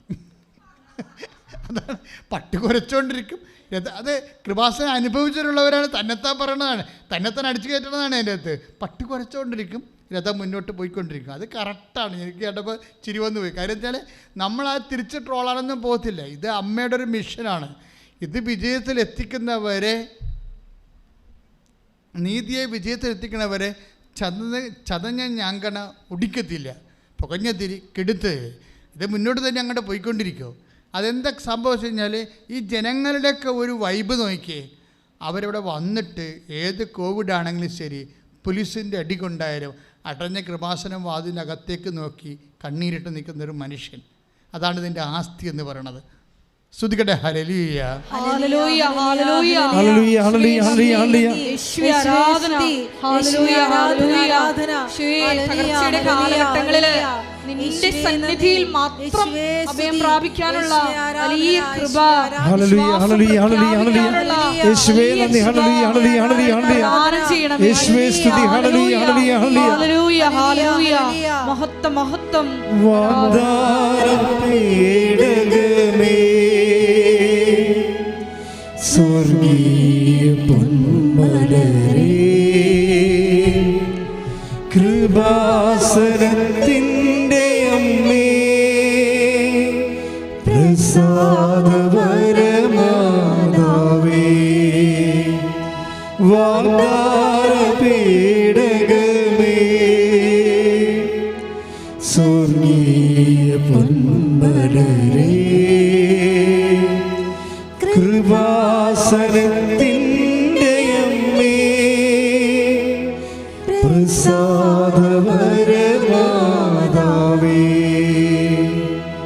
ആവേ ആവേ ആവേ മരിയ, ആവേ ആവേ ആവേ മരിയ, ആവേ ആവേ ആവേ മരിയ, ആവേ ആവേ ആവേ മരിയ. പരിശുദ്ധ പരമ ദിവ്യകാരുണ്യത്തിന് എന്നേരവും ആരാധനയും സ്തുതിയും പുകഴ്ചയും ഉണ്ടായിരിക്കട്ടെ. അപ്പോൾ ആ കുഞ്ഞിനെ അവസാനം അവർ പ്രസവിച്ച് കഴിയുമ്പോൾ ആ കുഞ്ഞിന് ഒരു റെസ്പിറേറ്ററി വിഷയം ഉണ്ടാകും, ശ്വാസ തടസ്സങ്ങളൊക്കെ ഉണ്ടാകും. പിന്നെ ഒരു 3 മാസം കഴിയുമ്പോഴാണ് റെസ്പിറേറ്ററി പ്രോബ്ലംസ് ഉണ്ടാകുന്നത്. അതായത് നമ്മളുടെ ജീവിതത്തിലേക്കുണ്ട് മക്കളെ, നിങ്ങളെപ്പോഴും ജീവിതത്തിൻ്റെ സങ്കടങ്ങളെയൊക്കെ അപ്രോച്ച് ചെയ്യേണ്ടത് സഹനത്തിനും സങ്കടത്തിനും ഒരു സുവിശേഷ സമീപനമുണ്ട്. ഞാൻ പറഞ്ഞില്ലേ, money power, muscle power, Mariam power. അതുപോലെ തന്നെ സമാന്തരമായിട്ടാണ് സഹനത്തിന്, അതുപോലെ തന്നെ ഒക്കെ എല്ലാം ഒരു സുവിശേഷത്തിൻ്റെ സമീപനമുണ്ട്. ഇവർ വളരെ എക്സ്ട്രാ ആയിട്ടുള്ള സഹനങ്ങളിലൂടെ തന്നെയാണ് പോണത്. വളരെ ആറ്റുന്ന സ്വപ്നം കണ്ട് പ്രസവിച്ച കുഞ്ഞിന് റെസ്പിറേറ്ററി പ്രോബ്ലമാണ്. അപ്പോൾ നിങ്ങൾക്കത് എന്തുമാത്രം മനസ്സിലാവുമെന്നറിയത്തില്ല. ഞാനതിൻ്റെ സത്യാവസ്ഥ പറയാം. അത് ടൈം ഓഫ് ഡിപ്പോസിറ്റാണത്. എന്ന് വെച്ചാൽ നമ്മൾ പ്രാർത്ഥനകൾ ദൈവത്തിൻ്റെ ഇപ്പം നിങ്ങൾക്ക് സഹനത്തിൻ്റെ സമയമാണെന്ന് വിചാരിച്ചോ. അപ്പോൾ അച്ഛനോട് പറയുമ്പോൾ എന്നോട് നിങ്ങൾ പറഞ്ഞാൽ ഞാനുടനെ നിങ്ങളോട് പറയത്തില്ല. കാരണം നിങ്ങൾ എന്തുമാത്രം ഞാൻ പറയണത് ഉൾക്കൊള്ളാൻ പറ്റുന്ന മാനസികാവസ്ഥയിലാണെന്ന് അറിയാത്തതുകൊണ്ട് ഞാൻ പലരുടെയും സൈലൻസാണ് കീപ്പ് ചെയ്യണത്. ഞാനൊരു ബ്ലെസ് ചെയ്ത് ശക്തിപ്പെടുത്തി വിടും, പക്ഷേ ഒന്നും മിണ്ടത്തില്ല. കാര്യം കാലാന്തരത്തിൽ അവർ തന്നെ, കർത്താവ് തന്നെ അവരെ തർജ്ജമ ചെയ്ത് കറക്റ്റ് ചെയ്ത് കൊണ്ടുവരണം. കാര്യം ഞാൻ എന്തെങ്കിലും പറഞ്ഞ് ഫുൾ സ്റ്റോപ്പ് ഇട്ട് കഴിഞ്ഞാൽ പിന്നെ നിങ്ങൾ അതാ വഴിക്കായിരിക്കും പിന്നെ നിങ്ങൾ ചിന്തിക്കുകയും ഭാരപ്പെടുകയും ചെയ്യുന്നത്. അതുകൊണ്ട് ഞാൻ ഈശോയ്ക്ക് ചില സമയത്ത് ചിലരെ ഏൽപ്പിച്ചു കൊടുക്കും. കാലാന്തരത്തിൽ അവർ കറക്റ്റ് ചെയ്ത് വരും. ഇപ്പോൾ എന്താ ഈ കുഞ്ഞിന് എന്താ പ്രശ്നം? റെസ്പിറേറ്ററി പ്രോബ്ലമാണ്. ഇപ്പോൾ ഡോക്ടർ വെൻറ്റിലേറ്ററായി ഇപ്പോൾ കൊച്ച് വെൻറ്റിലേറ്ററായി. കൊച്ച് വെൻറ്റിലേറ്ററായെന്ന് എന്നോട് ഞാൻ അറിഞ്ഞാൽ ഞാൻ എന്തായിരിക്കും എൻ്റെ മനസ്സിൽ വിചാരിക്കാൻ പോണത്? ഭാര്യയ്ക്ക് നിന്നും ഭർത്താവിൽ നിന്നും കർത്താവ് പ്രാർത്ഥന സ്വീകരിക്കാൻ തുടങ്ങിയെന്നാണ്. കാര്യം നമ്മൾ ഈ മക്കൾക്ക് വേണ്ടിയുള്ള പ്രാർത്ഥന എന്ന് പറഞ്ഞു കഴിഞ്ഞാൽ ഇടിമിന്നൽ പ്രാർത്ഥനയായിരിക്കും മുഴുവനും, അല്ലേ? അതിൻ്റെ അകത്ത് വെള്ളം ചേർക്കാത്ത പാല് പോലുള്ള പ്രാർത്ഥനയാണ്. നാട്ടുകാർക്ക് വേണ്ടി പ്രാർത്ഥിക്കുമ്പോഴല്ലേ നിങ്ങൾ പ്രാർത്ഥനയെ വെള്ളം ചേർക്കണത്? ഉറങ്ങിയൊക്കെ പ്രാർത്ഥിക്കും, അല്ലേ? പക്ഷെ മക്കൾക്ക് വേണ്ടിയാണ് പ്രാർത്ഥിക്കണമെങ്കിൽ ഇതുണ്ടല്ല, തനി തങ്കമായിരിക്കും അത്. അപ്പം അവിടേക്ക് ഒന്ന് കറയില്ലാത്ത പ്രയർ സ്വീകരിച്ചുകൊണ്ടിരിക്കുകയാണ്. അപ്പം നിങ്ങളുടെയൊക്കെ ഈ സഹന സാഹചര്യങ്ങളിൽ എപ്പോഴും ഓർക്കുക, നിങ്ങൾ അപ്പോഴും പ്രാർത്ഥിക്കേണ്ടത് അതിജീവന പ്രാർത്ഥനയാണ്, നിലനിൽപ്പിന് വേണ്ടിയുള്ള പ്രാർത്ഥനയാണ്. അത് സത്യസന്ധമായ കറക്റ്റ് പ്രാർത്ഥനയായിരിക്കും. അപ്പോൾ മാത്രമേ കറക്റ്റ് അതിജീവന കാലത്ത് മാത്രമേ കറക്റ്റ് പ്രാർത്ഥന വരത്തുള്ളൂ. ബാക്കി നിങ്ങൾ ഒരു 80 കൊല്ലമൊക്കെ ഈ ഭൂമി ജീവിക്കുമായിരിക്കും. പക്ഷേ പകുതി മുക്കാലും വെള്ളത്തേക്കാൾ കൂടുതൽ പാലായിരിക്കും, പാലിനേക്കാൾ കൂടുതൽ വെള്ളമായിരിക്കും പ്രാർത്ഥനയുടെ മുഴുവനും. അങ്ങനെയൊക്കെ വരാം. പക്ഷേ കറക്റ്റ് പ്രാർത്ഥന വരണത് അതിജീവന കാലത്താണ്. അപ്പോൾ അതിജീവന കാലത്ത് ഒരു സ്വർഗസ്ഥനായ പിതാവാണ് ചെല്ലണമെന്നുണ്ടെങ്കിൽ ഓർക്കുക, അത് 916 ആയിരിക്കും മിക്കവാറും പ്രാർത്ഥനയിൽ. ഇവിടേക്കൊന്ന് പ്രാർത്ഥന സ്വീകരിക്കുകയാണ്. കൊച്ചു ഡെസ്പറേറ്റീവാണ്. അപ്പോൾ ഡോക്ടറിനോട് പറഞ്ഞപ്പോൾ ഡോക്ടർ ഇവരോട് പറയും, പിന്നെ ഈ വെന്റിലേറ്ററിൽ നിന്ന് ഉടനെ ഒന്നും കൊണ്ടുപോകാമെന്ന് വിചാരിക്കരുത് കേട്ടാന്ന് പറയും. ഈ കുഞ്ഞിനെ കൊണ്ടുപോയിട്ട് തള്ളക്ക് പാല് കൊടുക്കാനുള്ള കൊതി കൊണ്ടിരിക്കുകയാണ്. ഇത്ര 6 കൊല്ലമായിട്ട് കിട്ടിയ കുഞ്ഞാണ്. അങ്ങനെ കൊണ്ടുപോകാനൊന്നും പറ്റത്തില്ല. അതൊക്കെ അവളാണെങ്കിൽ ഒരു ശവം പോലെയായി. അപ്പം ആ മനുഷ്യൻ എന്നിട്ട് ഈ കോവിഡ് കാലത്ത് ഇവിടെ വരും. ഭാര്യയെ ആശുപത്രി കിടത്തിയിട്ട് വണ്ടി ഓടിച്ച് ഇവിടെ വരും. ചേട്ടൻ്റെ മോളുമായിട്ട് ഇവിടെ വരും. ഇവിടെ വന്ന് മാതാവിൻ്റെ മുമ്പിൽ നിൽക്കും. അപ്പോഴന്ന് 9 മണിക്കാണ് തുറക്കണത്. കോവിഡ് കാലമല്ലേ. സ്റ്റാഫ് 9 മണിക്ക് വരുമ്പോൾ സ്റ്റാഫിനെ കയറ്റാൻ വേണ്ടി തുറക്കും. എന്നിട്ട് അപ്പോൾ അതിനെ ക്ലോസ് ചെയ്യും. അപ്പോൾ 9 മണിക്കാണ് തുറക്കണത്. ഈ മനുഷ്യൻ വന്നിരിക്കുന്നത് 7 മണിക്കാണ് രാവിലെ. 7 മണി തൊട്ട് 9 മണി വരെ തുറക്കാൻ വേണ്ടി ഇതിൻ്റെ വാതിക്ക് നിൽക്കും. അപ്പോൾ ഇയാളുടെ അവസ്ഥ കാണുമ്പോൾ വാച്ച്മാൻ തോന്നുന്നു. വാച്ച്മാൻ ഇയാളോട് പറയും, ഇവിടെയൊക്കെ അനുവാദം ഇല്ലെങ്കിൽ കുളിക്ക് കൊടുത്തില്ലെങ്കിൽ പുള്ളി പറയും 15 മിനിറ്റ് തരാം. 15 മിനിറ്റ് കയറി മാതാവിനോട് പറഞ്ഞിട്ട് പെട്ടെന്ന് ഇറങ്ങണം. നോക്കി, ഒരു 15 മിനിറ്റ് ഒരു ഉടമ്പടി എടുക്കാതെ മാതാവിനെ കാണാൻ വേണ്ടി വന്ന ആൾക്കാരുടെ ചരിത്രം പറയുകയാണ്. ആ 9:15 തുറന്ന് 9:15 വരെ തുറന്നിട്ട് 15 മിനിറ്റിനുള്ളിൽ പുള്ളിക്കാരൻ കയറി അകത്ത് വന്ന്. ഇപ്പോൾ അന്ന് ഈ അകത്താരും കയറത്തില്ലേ. അത് കാരണം അകത്ത് വന്ന് മാതാവിനെ കണ്ട് എൻ്റെ കുഞ്ഞിൻ്റെ വൈഫിൻ്റെ കാര്യം പറഞ്ഞിട്ട് നേരെ തിരിച്ചു പോകും. തിരിച്ചു പോയി അവർ ചേർത്തലെത്തിയപ്പോൾ തന്നെ ഫോൺ വന്ന്, എന്താണ് ഡോക്ടർ പറഞ്ഞ് കുഞ്ഞിനെ റെസ്പിറേറ്ററി സിംറ്റംസ് മാറിയിട്ടുണ്ട്, കുഞ്ഞിനെ വെന്റിലേറ്ററിൽ നിന്ന് റിലീസ് ചെയ്യാമെന്ന് പറഞ്ഞു. അപ്പം ഇയാൾ ഇവിടെ ഇരുന്ന് വിറക്കാൻ തുടങ്ങുന്നതിൻ്റെ അകത്ത് കാര്യത്തിലെല്ലാം അയാൾക്കറിയത്തില്ല ഇത്രയും സ്പീഡാണ് കാര്യമെന്ന് അറിയത്തില്ലല്ലോ. അയാൾ ഡോക്ടർ പറഞ്ഞ് കേട്ടിട്ടല്ലേ പോന്നിരിക്കണത്. ഇപ്പോഴെങ്കിലും ഈ മാസത്തിലെങ്കിലും കുഞ്ഞിനെ പുറത്തെടുക്കാൻ പറ്റുകയില്ല. പക്ഷെ പെട്ടെന്ന് ഇവിടുന്ന് തിരിഞ്ഞ് ചേർത്തല വരെ ചെന്നതേ ഉള്ളൂ. അപ്പോൾ തന്നെ ഫോൺ വന്നില്ലേ. അപ്പോൾ ഇയാൾ ദൈവസാന്നിധ്യം അനുഭവിച്ചിട്ടേ അയാൾ പറയണേ, ഞാൻ കാറിലിരുന്ന് വിറക്കിയിരുന്നു പറഞ്ഞു.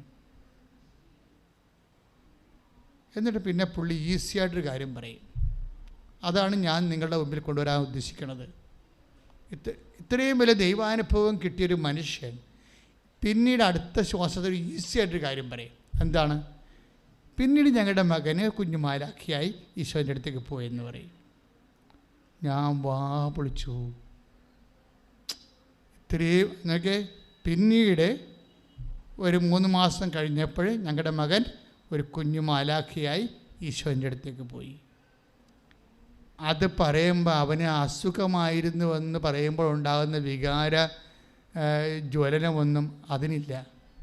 അത് സ്വാഭാവികമായി സംഭവിക്കേണ്ട ഒരു കാര്യമായിട്ട് ഈ മനുഷ്യനെ അവതരിപ്പിക്കുന്നതിൻ്റെ കാരണം എന്താണ്? മഹാസങ്കടങ്ങളിലെ ഈ മനുഷ്യന് കിട്ടിയ ആന്തരിക അഭിഷേകമാണ്. കൈയിടിച്ച് കർത്താവേ ഹല്ലേലൂയ. ഹല്ലേലൂയ ഹല്ലേലൂയ യേശുവേ നന്ദി, ഹല്ലേലൂയ ഹല്ലേലൂയ. നന്ദി നന്ദി യേശുവേ ആരാധന. ഹല്ലേലൂയ. നന്മകളിൽ ചൊരിയും വന്ദയെ ഓർക്കുമ്പോൾ നന്ദിയല്ലാതൊന്നുമില്ലപ്പാ എന്റെ നാവാൽ ചൊല്ലിടുവാനാ. സ്തോത്രമല്ലാതൊന്നുമില്ലപ്പാ എന്റെ നാവാൽ ചൊല്ലിടുവാനാ. നിത്യസ്നേഹമോർക്കുമ്പോൾ വൻ കൃപകളോർക്കുമ്പോൾ എങ്ങനെ സ്തുതിക്കാതിരുന്നിടും. ആ കരുതലോർക്കുമ്പോൾ വൻ ത്യാഗമോർക്കുമ്പോൾ എങ്ങനെ വാഴ്ത്താതിരുന്നിടും. യേശുവേ പരിശുദ്ധ പരമദിവ്യകാരുണ്യത്തിന് ആരാധനയും സ്തുതിയും പുകഴ്ചയും ഉണ്ടായിരിക്കട്ടെ. അപ്പോൾ നമ്മൾ അനിത താമരാക്ഷനെ എന്താ പറഞ്ഞു നിർത്തിയത്? അനിത താമരാക്ഷൻ ഇതേ ഒരു മെൻ്റൽ സ്റ്റേറ്റാണ്. എന്താണ്? അവൾ കുടുംബത്തോടെ ആത്മഹത്യ ചെയ്യുന്നതിന് തീരുമാനിച്ച് സെക്കൻഡുകൾക്കുള്ളിൽ അവൾക്ക് അമ്മ ഒരു ലിങ്ക് കൊടുത്തതാണ് അല്ലേ? കൃപാസനത്തിൽ വരാൻ വേണ്ടി നമ്മൾ മുങ്ങിച്ചാകാൻ പോകുന്നൊരു കയറിട്ട് കൊടുക്കുകയല്ലേ? അതുപോലെ ആ കയറെ പിടിച്ചാണ് ഇവിടെ എത്തിയിരിക്കുന്നത്. ഉടമ്പടി എടുത്തു കഴിഞ്ഞപ്പോൾ അവളെന്താ പറയണത്? എനിക്ക് വല്ലാത്തൊരു ധൈര്യം തോന്നിയെന്ന്. ആരാണ്?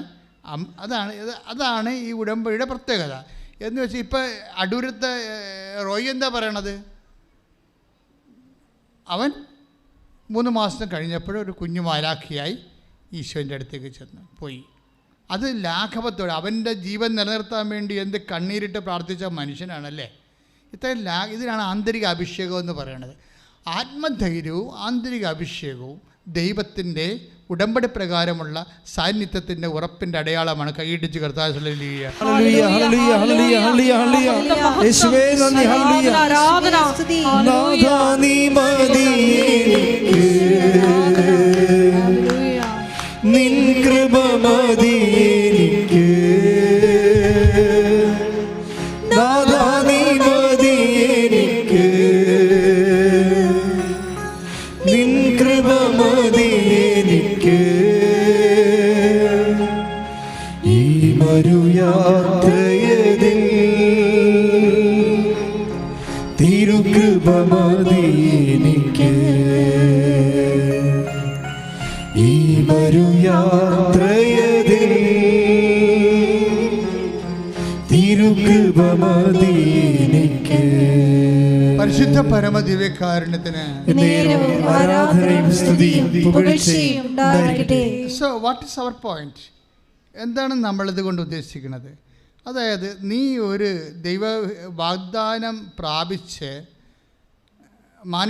മാനസിക ആശ്വാസങ്ങൾ പ്രാപിക്കുന്ന വരെയുള്ള നിൻ്റെ സമയം ഇൻ ബിറ്റ്വീനില്ലേ, അവിടെ നീ അനുഭവിക്കുന്ന ആന്തരിക സ്വസ്ഥത, ആന്തരിക അഭിഷേകം, ആത്മധൈര്യം, അതെല്ലാം ഉടമ്പടി പ്രകാരം നിൻ്റെ കൂടെ വന്നു കഴിഞ്ഞു എന്നുള്ളതിൻ്റെ ദൈവസാന്നിധ്യമായിട്ട് വിവേചിക്കണമെന്നാണ് ഈ പറയണത്. പ്രാർത്ഥിക്കുക. കർത്താവായ ദൈവമേ,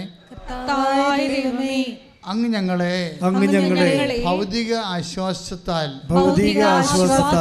അനുഗ്രഹിക്കുന്ന വരെയുള്ള ഞങ്ങളുടെ മാനസിക വ്യാപാരങ്ങളെ അതിലനുഭവിക്കുന്ന അങ്ങയുടെ ആന്തരിക സാന്നിധ്യത്തെ വിവേചിക്കാനുള്ള ആന്തരിക നേത്രങ്ങളെ അങ്ങ് പ്രകാശിപ്പിക്കണമേ. ഹല്ലേലൂയ ഹല്ലേലൂയ ഹല്ലേലൂയ. ആന്തരിക നേത്രങ്ങളെ പ്രകാശിപ്പിക്കണം. യേശുവേ നന്ദി, ഹല്ലേലൂയ. നാഥാ നീ മതി എനിക്ക്, നിൻ കൃപ മതി എനിക്ക് നാഥാ നീ മതി എനിക്ക് നിൻ കൃപ മതി എനിക്ക്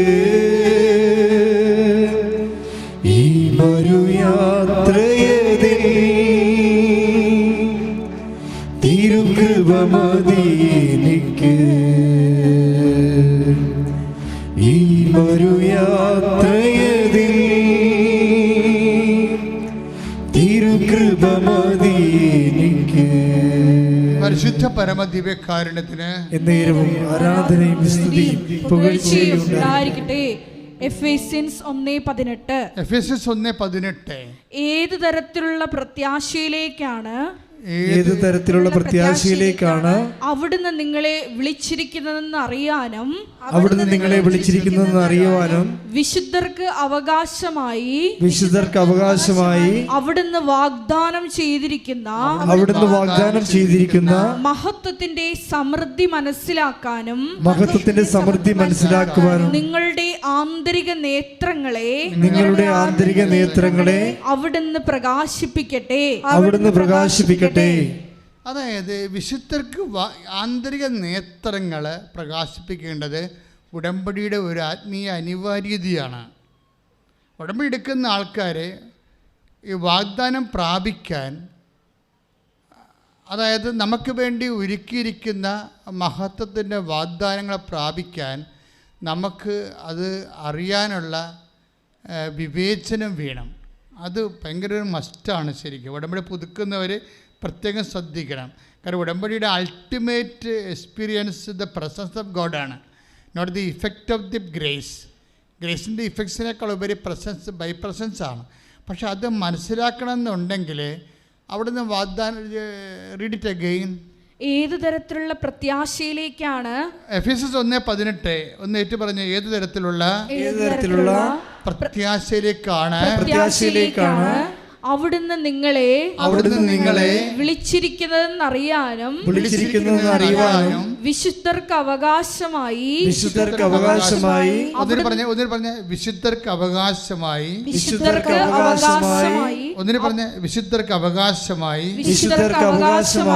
വിശുദ്ധരെന്ന് പറഞ്ഞാൽ ആരാണെന്ന് അറിയാവോ? ചാവറക്കുരിയാക്കമ്മയും യുപ്രസ്യാമ്മയും മാത്രമല്ല, വിശ്വാസികളെ മുഴുവനും വിശുദ്ധരെന്നാണ് ബൈബിൾ പറയണത്. വിശുദ്ധർക്ക് അവകാശം എന്ന് പറയുമ്പോൾ വിശ്വാസികൾക്ക് അവകാശം എന്നാണ് പറഞ്ഞ്, വിശ്വാസികൾക്ക് അവകാശമായി അവിടുന്ന് വാഗ്ദാനം ചെയ്തിരിക്കുന്ന മഹത്വത്തിന്റെ സമൃദ്ധി മനസ്സിലാക്കാനും നിങ്ങളുടെ ആന്തരിക നേത്രങ്ങളെ അവിടുന്ന് പ്രകാശിപ്പിക്കട്ടെ. അപ്പൊ വിശ്വാസികൾക്ക് വാഗ്ദാനം ചെയ്തിരിക്കുന്ന മഹത്വത്തിന്റെ സമൃദ്ധി, ദ പ്ലെനിറ്റ്യൂഡ് ഓഫ് ദ ഗ്രേസ്, മഹത്വത്തിന്റെ സമൃദ്ധിയാണ്. അത് മനസ്സിലാക്കാൻ എന്ത് ചെയ്യണം? ആന്തരിക നേത്രങ്ങളെ പ്രകാശിപ്പിക്കണം. ഇതൊരു നിങ്ങൾ കൈ നെഞ്ചത്ത് വെച്ച്, ഇടത് നെഞ്ചത്ത് വെച്ച് പ്രാർത്ഥിക്കുക. കർത്താവേ, വിശുദ്ധർക്ക് അവകാശമായി അങ്ങൊരുക്കിയിരിക്കുന്ന മഹത്വത്തെ മനസ്സിലാക്കാൻ എൻ്റെ ആന്തരിക നേത്രങ്ങളെ പ്രകാശിപ്പിക്കണം. അപ്പൊ ഇത് നിരന്തരമായ പ്രാർത്ഥനയിലൂടെയും ദൈവ സംസർഗത്തിലൂടെയും ഒക്കെയാണ് ഈ ആന്തരിക നേത്രങ്ങളെ പ്രകാശിക്കുന്ന കൊണ്ടാണ്. ആന്തരിക നേത്രം പ്രകാശിച്ചപ്പോൾ ഈ റോയ് എന്താ കണ്ടത്? റോയ് കണ്ടത് ഇതാണ്: ഇനി ഞങ്ങൾക്ക് തീർത്ഥാടന ഉടമ്പടി എടുക്കാതെ തന്നെ അമ്മ കുഞ്ഞിനെ തന്നില്ലേ, ഓൺലൈൻ ഉടമ്പടി. അപ്പോൾ ഞങ്ങൾക്കതൊരു ഉറപ്പാണ്. അപ്പോൾ ഞങ്ങൾ തീർത്ഥാടന ഉടമ്പടി എടുക്കുമ്പോൾ അമ്മ തീർച്ചയായിട്ടും മരിക്കാത്ത കൊച്ചിനെ ഞങ്ങൾ കൈ വെച്ച് തരും. അതാണ് വിശുദ്ധർക്ക് അവകാശമായി. ഒന്ന് വായിച്ചേ. വിശുദ്ധർക്ക് അവകാശമായി വിശ്വാസികൾക്ക് അവകാശമായി വിശ്വാസികൾക്ക് അവകാശമായി ആ. അവിടുന്ന് വാഗ്ദാനം ചെയ്തിരിക്കുന്ന മഹത്വത്തിന്റെ സമൃദ്ധി മനസ്സിലാക്കാനും നിങ്ങളുടെ ആന്തരിക നേത്രങ്ങളെ അവിടുന്ന് പ്രകാശിപ്പിക്കട്ടെ. ഇപ്പൊ ഈ റോയി അത് പറയുന്നുണ്ട്. കാര്യം നിനക്ക് അയാൾ പറയണത് എന്താണ്? ഒരു വ്യത്യാസമില്ല, സന്തോഷത്തോടെ പറയുകയാണ്. 3 മാസം കഴിഞ്ഞപ്പോൾ ഒരു കുഞ്ഞു മാലാഖിയായി അവൻ ഈശോൻ്റെ അടുത്ത് പോയി. അപ്പം ഞാൻ ചിന്തിച്ചു, ഓൺലൈൻ ഉടമ്പടി എടുത്തപ്പോൾ തന്നെ ദൈവം ഞങ്ങൾക്കൊരു കുഞ്ഞിനെ തന്നില്ലേ? അപ്പം അങ്ങനെ തീർത്ഥാടന ഉടമ്പടി എടുത്തു കഴിഞ്ഞാൽ തീർച്ചയായിട്ടും ഞങ്ങൾക്ക് മരിക്കാത്ത കുഞ്ഞിനെ ദൈവം തരും. അതെന്താണ്?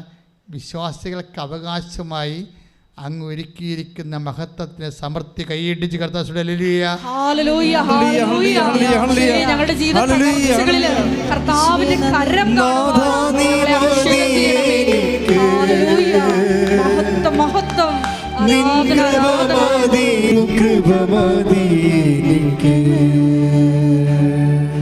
നിങ്ങൾ ഈ പാട്ടിൻ്റെ അർത്ഥം മനസ്സിലാക്കിയെന്ന് പാടിച്ചു നോക്കിയേ, സൂപ്പറായിരിക്കും. അതായത് നാഥ നീ മതി എനിക്ക്, പിന്നെന്താണ്? നിൻ കൃപ. 2 കൊറിന്ത്യൻസ് 12:9 പറയണത്. Your grace is sufficient for me. അതാണ് ഈ പറയണത്. ഇങ്ങനെയുള്ള സകല കാലഘട്ടങ്ങളിൽ what we need actually the grace of God. അത് ഗ്രേസ് എങ്ങനെ വന്നതാണ്? ഈ ഗ്രേസ് എങ്ങനെ വന്നതാണ്? അവൻ്റെ പീഡാനുഭവത്തിലൂടെ ദൈവത്തിൻ്റെ പ്രസാദമായി ലഭിച്ചതാണ്. ഞാൻ തിരഞ്ഞെടുത്ത എൻ്റെ ദാസൻ, എൻ്റെ ആത്മാവ് പ്രസാദിച്ചതിൻ്റെ പ്രിയപ്പെട്ടവൻ, അവൻ്റെ മേൽ എൻ്റെ ആത്മാവിനെ ഞാൻ അയക്കും. അപ്പോഴെന്താണ് പ്രസാദം? അപ്പൻ്റെ പ്രസാദം എങ്ങനെ വന്നതാണ്? ഈ ദാസൻ മരണത്തോളം തന്നെ താഴ്ത്തിയപ്പോഴുണ്ടായ അപ്പൻ്റെ പ്രസാദമാണ് the power of God, so called grace. കൈയിടിച്ച്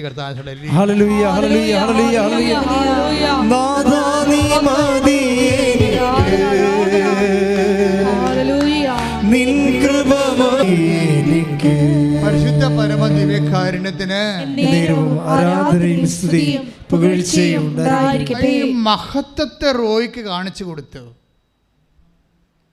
മനസ്സിലായില്ലേ? മഹത്വത്തെ കാണിച്ചു കൊടുത്തുകൊണ്ടാണ് അവന് അതിൻ്റെ ആവിയും, കുഞ്ഞു മരിച്ചതിൻ്റെ ആവിയും പൊള്ളലും അനുഭവിക്കാതെ വന്നത്. ഇപ്പം എന്താ പ്രശ്നം വെച്ച് കഴിഞ്ഞാൽ ഉടമ്പടിയിൽ എന്തുമാത്രം വാഗ്ദാനങ്ങളാണല്ലേ. ഇപ്പം റോയി അഗ്നിയിലൂടെ നടക്കുകയാണ് അല്ലേ? എഫേസ് നമ്മുടെ ഐസയ 43:2 നടക്കുകയാണ്. എന്താണ്? നീ അഗ്നിയിലൂടെ നടക്കും. പറഞ്ഞേ, നീ അഗ്നിയിലൂടെ നടക്കും, അഗ്നി നിന്നെ വിഴുങ്ങത്തില്ല. അപ്പൊ കല്യാണം കഴിച്ച 6 കൊല്ലമായിട്ട് അവസാനം കൊച്ചിനെ കിട്ടുന്ന കൊച്ചു മരിക്കണവരെയും മരിച്ചു കഴിഞ്ഞും ഇവനെന്താ ചെയ്യണത്? അവൻ ഈ തീയിലൂടെ യാത്ര ചെയ്യുകയാണ്. പക്ഷേ ഇപ്പം എന്താ സംഭവിച്ചിരിക്കുന്നത്? അഗ്നി അവനെ വിഴുങ്ങണില്ല. ആ കുഞ്ഞ് മരിച്ചിട്ട് പോലും അതിൻ്റെ ആവിയും പുകയും അവൻ അനുഭവിക്കാത്ത ആന്തരിക അഭിഷേകം കിട്ടിയിരിക്കുകയാണ്. ഇതാണ് ഈ ആന്തരിക അഭിഷേകം എന്ന് പറയുന്നത്. ഇതൊരു വിശ്വാസിക്ക് കിട്ടിയ വാഗ്ദാനമാണ്. ക്രിസ്തുവിലെ കളകളഞ്ഞാണെന്ന് നീ വിശ്വസിക്കണമെങ്കിൽ നിനക്ക് ഈ അഭിഷേകം നിന്റെ അവകാശമാണ്. പ്രാർത്ഥിക്കുക, കർത്താവായ ദൈവമേ, ആന്തരിക അഭിഷേകത്തെ ഞങ്ങൾക്ക് ലഭിക്കാതിരിക്കുന്ന മഹത്വത്തോട് തുലനം ചെയ്യുമ്പോൾ ഇന്നത്തെ കഷ്ടതകള് തുലോ നിസ്സാരമാണെന്ന് വെളിപ്പെടുത്തുന്ന ദൈവിക പദ്ധതിയെ തൊട്ടറിയാൻ കർത്താവേ ഞങ്ങളിലേക്കും ആന്തരിക അഭിഷേകം ചൊരിയണം. ശ്രദ്ധിക്കട്ടെ.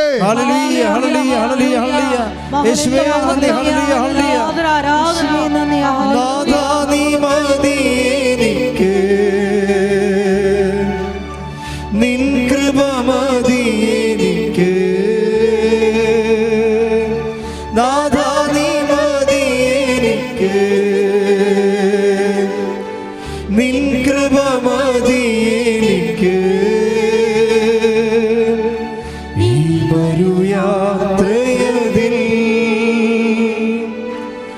തിരുകൃപ മതി എനിക്ക്, ഈ മരുയാത്രയതിൽ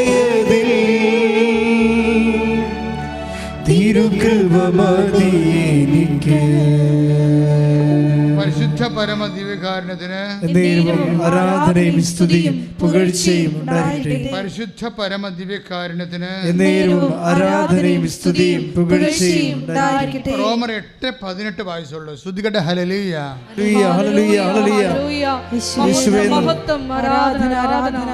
റോമ 8:18 നമുക്ക് വെളിപ്പെടാനിരിക്കുന്ന മഹത്വത്തോട് തുലനം ചെയ്യുമ്പോൾ പറഞ്ഞേ, നമുക്ക് വെളിപ്പെടാനിരിക്കുന്ന മഹത്വത്തോട് തുലനം ചെയ്യുമ്പോൾ ഇന്നത്തെ കഷ്ടതകൾ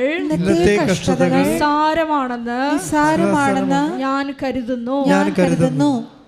ഇതിൻ്റെ ഒരു വിഷയം എന്ന് പറയുന്നത്, ഇത് നിത്യതയെക്കുറിച്ച് പറയുന്ന വചനമാണ്. പക്ഷേ എപ്പോഴും നമ്മൾ ശ്രദ്ധിക്കേണ്ടത്, മഹത്വം അതിൻ്റെ സ്വഭാവത്തിൽ തന്നെ വെളിപ്പെടാനുള്ള സാധ്യതയുണ്ട്. മഹത്വം മുൻകൂറായിട്ട് വെളിപ്പെടാനുള്ള സാധ്യതയുണ്ട്. ഇപ്പോൾ റോയ്ക്ക് സംഭവിച്ചതാണ്. അവന് കൊടുക്കാൻ പോകുന്ന മഹത്വത്തെ ദൈവം അവന് മുൻകൂർ കാണിച്ചു കൊടുത്തു. അതുകൊണ്ടാണ് അവന് സങ്കടമില്ലാതെ വന്നത്. മനസ്സിലായില്ലേ? അപ്പോൾ അത് ആണ് നമ്മൾ റോയുടെ ആന്തരിക നേത്രങ്ങളെ കർത്താവ്, അത് എഫെസ്യസ് 1:18. എന്താ എഫെസ്യസ് 1:18? ഈ എഫെസ്യസ് 1:18 റോമ 8:18 കണക്ട് ചെയ്യേണ്ടതാണ്. എഫെസ്യസ് 1:18 എന്താണ്? നമുക്ക് എഫെസ്യസ് 1:18 വായിച്ചോളൂ. ഏത് തരത്തിലുള്ള പ്രത്യാശയിലേക്കാണ് അവിടുന്ന് നിങ്ങളെ വിളിച്ചിരിക്കുന്നതെന്നറിയാനും വിശുദ്ധർക്ക് അവകാശമായി അവിടുന്ന് വാഗ്ദാനം ചെയ്തിരിക്കുന്ന മഹത്വത്തിന്റെ സമൃദ്ധി മനസ്സിലാക്കാനും നിങ്ങളുടെ ആന്തരിക നേത്രങ്ങളെ അവിടുന്ന് പ്രകാശിപ്പിക്കട്ടെ. അപ്പോൾ എന്താ പ്രശ്നത്തെ? വാഗ്ദാനങ്ങളുടെ ഒന്നാണ് മഹത്വം. അത് വിശുദ്ധർക്ക് വാഗ്ദാനം ചെയ്തിരിക്കുന്ന മഹത്വം എന്ന് പറഞ്ഞില്ലേ? അപ്പോൾ വാഗ്ദാനങ്ങൾ ഒന്ന് മഹത്വമായിട്ട് വരും. ഈ മഹത്വം പലതരത്തിലും, ഈ ബ്ലെസ്സിങ്സിലൂടെ നമുക്ക് മഹത്വം ഉണ്ടാവും, ദൈവമഹത്വം വെളിവാകും. ഈ ബൈബിളിൻ്റെ ഒരു രീതി എന്ന് പറയുന്നത്, അടയാളങ്ങളെല്ലാം മഹത്വമാണ് പ്രകാശിപ്പിക്കുന്നത്. നമ്മളിങ്ങനെ പറഞ്ഞില്ലേ, കുട്ടികളുണ്ടായി, അല്ലെ ജോലി കിട്ടി, അല്ലേ, അതുപോലെ തന്നെ സ്ഥലം വിറ്റു, അല്ലെ, ഇങ്ങനെയുള്ള എല്ലാ അടയാളങ്ങളെയും മരിയം പെർസ്പെക്റ്റീവിൽ ഈ അടയാളങ്ങളെ കാണിച്ചുകൊണ്ട് ദൈവത്തിനെ മഹത്വം വെളിവാക്കുന്നതിൻ്റെ മാധ്യസ്ഥം മറിയത്തിൻ്റെതാണ്. അതുകൊണ്ടാണ് കാനായിലെ കല്യാണം കഴിയുമ്പോൾ യേശു ക്രിസ്തു അത് അവസാനിക്കണത് എങ്ങനെയാണ്? ക്രിസ്തു തൻ്റെ മഹത്വത്തിൻ്റെ ആദ്യത്തെ അടയാളം കാണിച്ചത് കാനായിൽ വെച്ചാണെന്ന് പറയാൻ കാരണം അതാണ്. മഹത്വവും അടയാളവും തമ്മിൽ അടയാളമുണ്ട്, അത് ദൈവമഹത്വമാണ് ഉള്ളത്. നമുക്ക് കിട്ടുന്ന അത്ഭുതങ്ങളെല്ലാം ദൈവമഹത്വത്തിൻ്റെ അടയാളമാണ്. Read it. ശ്രുതികട ഹല്ലേലൂയ. യോഹന്നാൻ 2:11 വായിച്ചോളൂ. യേശു തന്റെ മഹത്വം വെളിപ്പെടുത്തുന്നതിന് എന്ന് പറഞ്ഞാൽ, യേശു തന്റെ മഹത്വം വെളിപ്പെടുത്തുന്നതിന് പ്രവർത്തിച്ച അടയാളങ്ങളുടെ ആരംഭമാണ് ഗലീലയിലെ കാനായിൽ ചെയ്ത അത്ഭുതം. കണ്ട, അപ്പൊ യോഹന്നാൻ 2:11 എന്താ പറയണത്? യേശു തൻ്റെ മഹത്വം വെളിവാക്കാൻ പ്രവർത്തിച്ച അടയാളങ്ങളുടെ ആരംഭം. അടയാളങ്ങൾ ഇപ്പോഴും അവസാനിച്ചിട്ടില്ലല്ലോ, അല്ലേ? ഇപ്പോഴും അടയാളങ്ങൾ, ഇപ്പോഴുവരെ നടന്നുകൊണ്ടിരിക്കുന്ന മുഴുവൻ അടയാളങ്ങൾ തുടങ്ങിയത് എവിടെയാണ്? അമ്മയുടെ മധ്യസ്ഥത്തിലാണ്. കൈയടിച്ച് കർത്താവിനെ സ്തുതിക്കുക.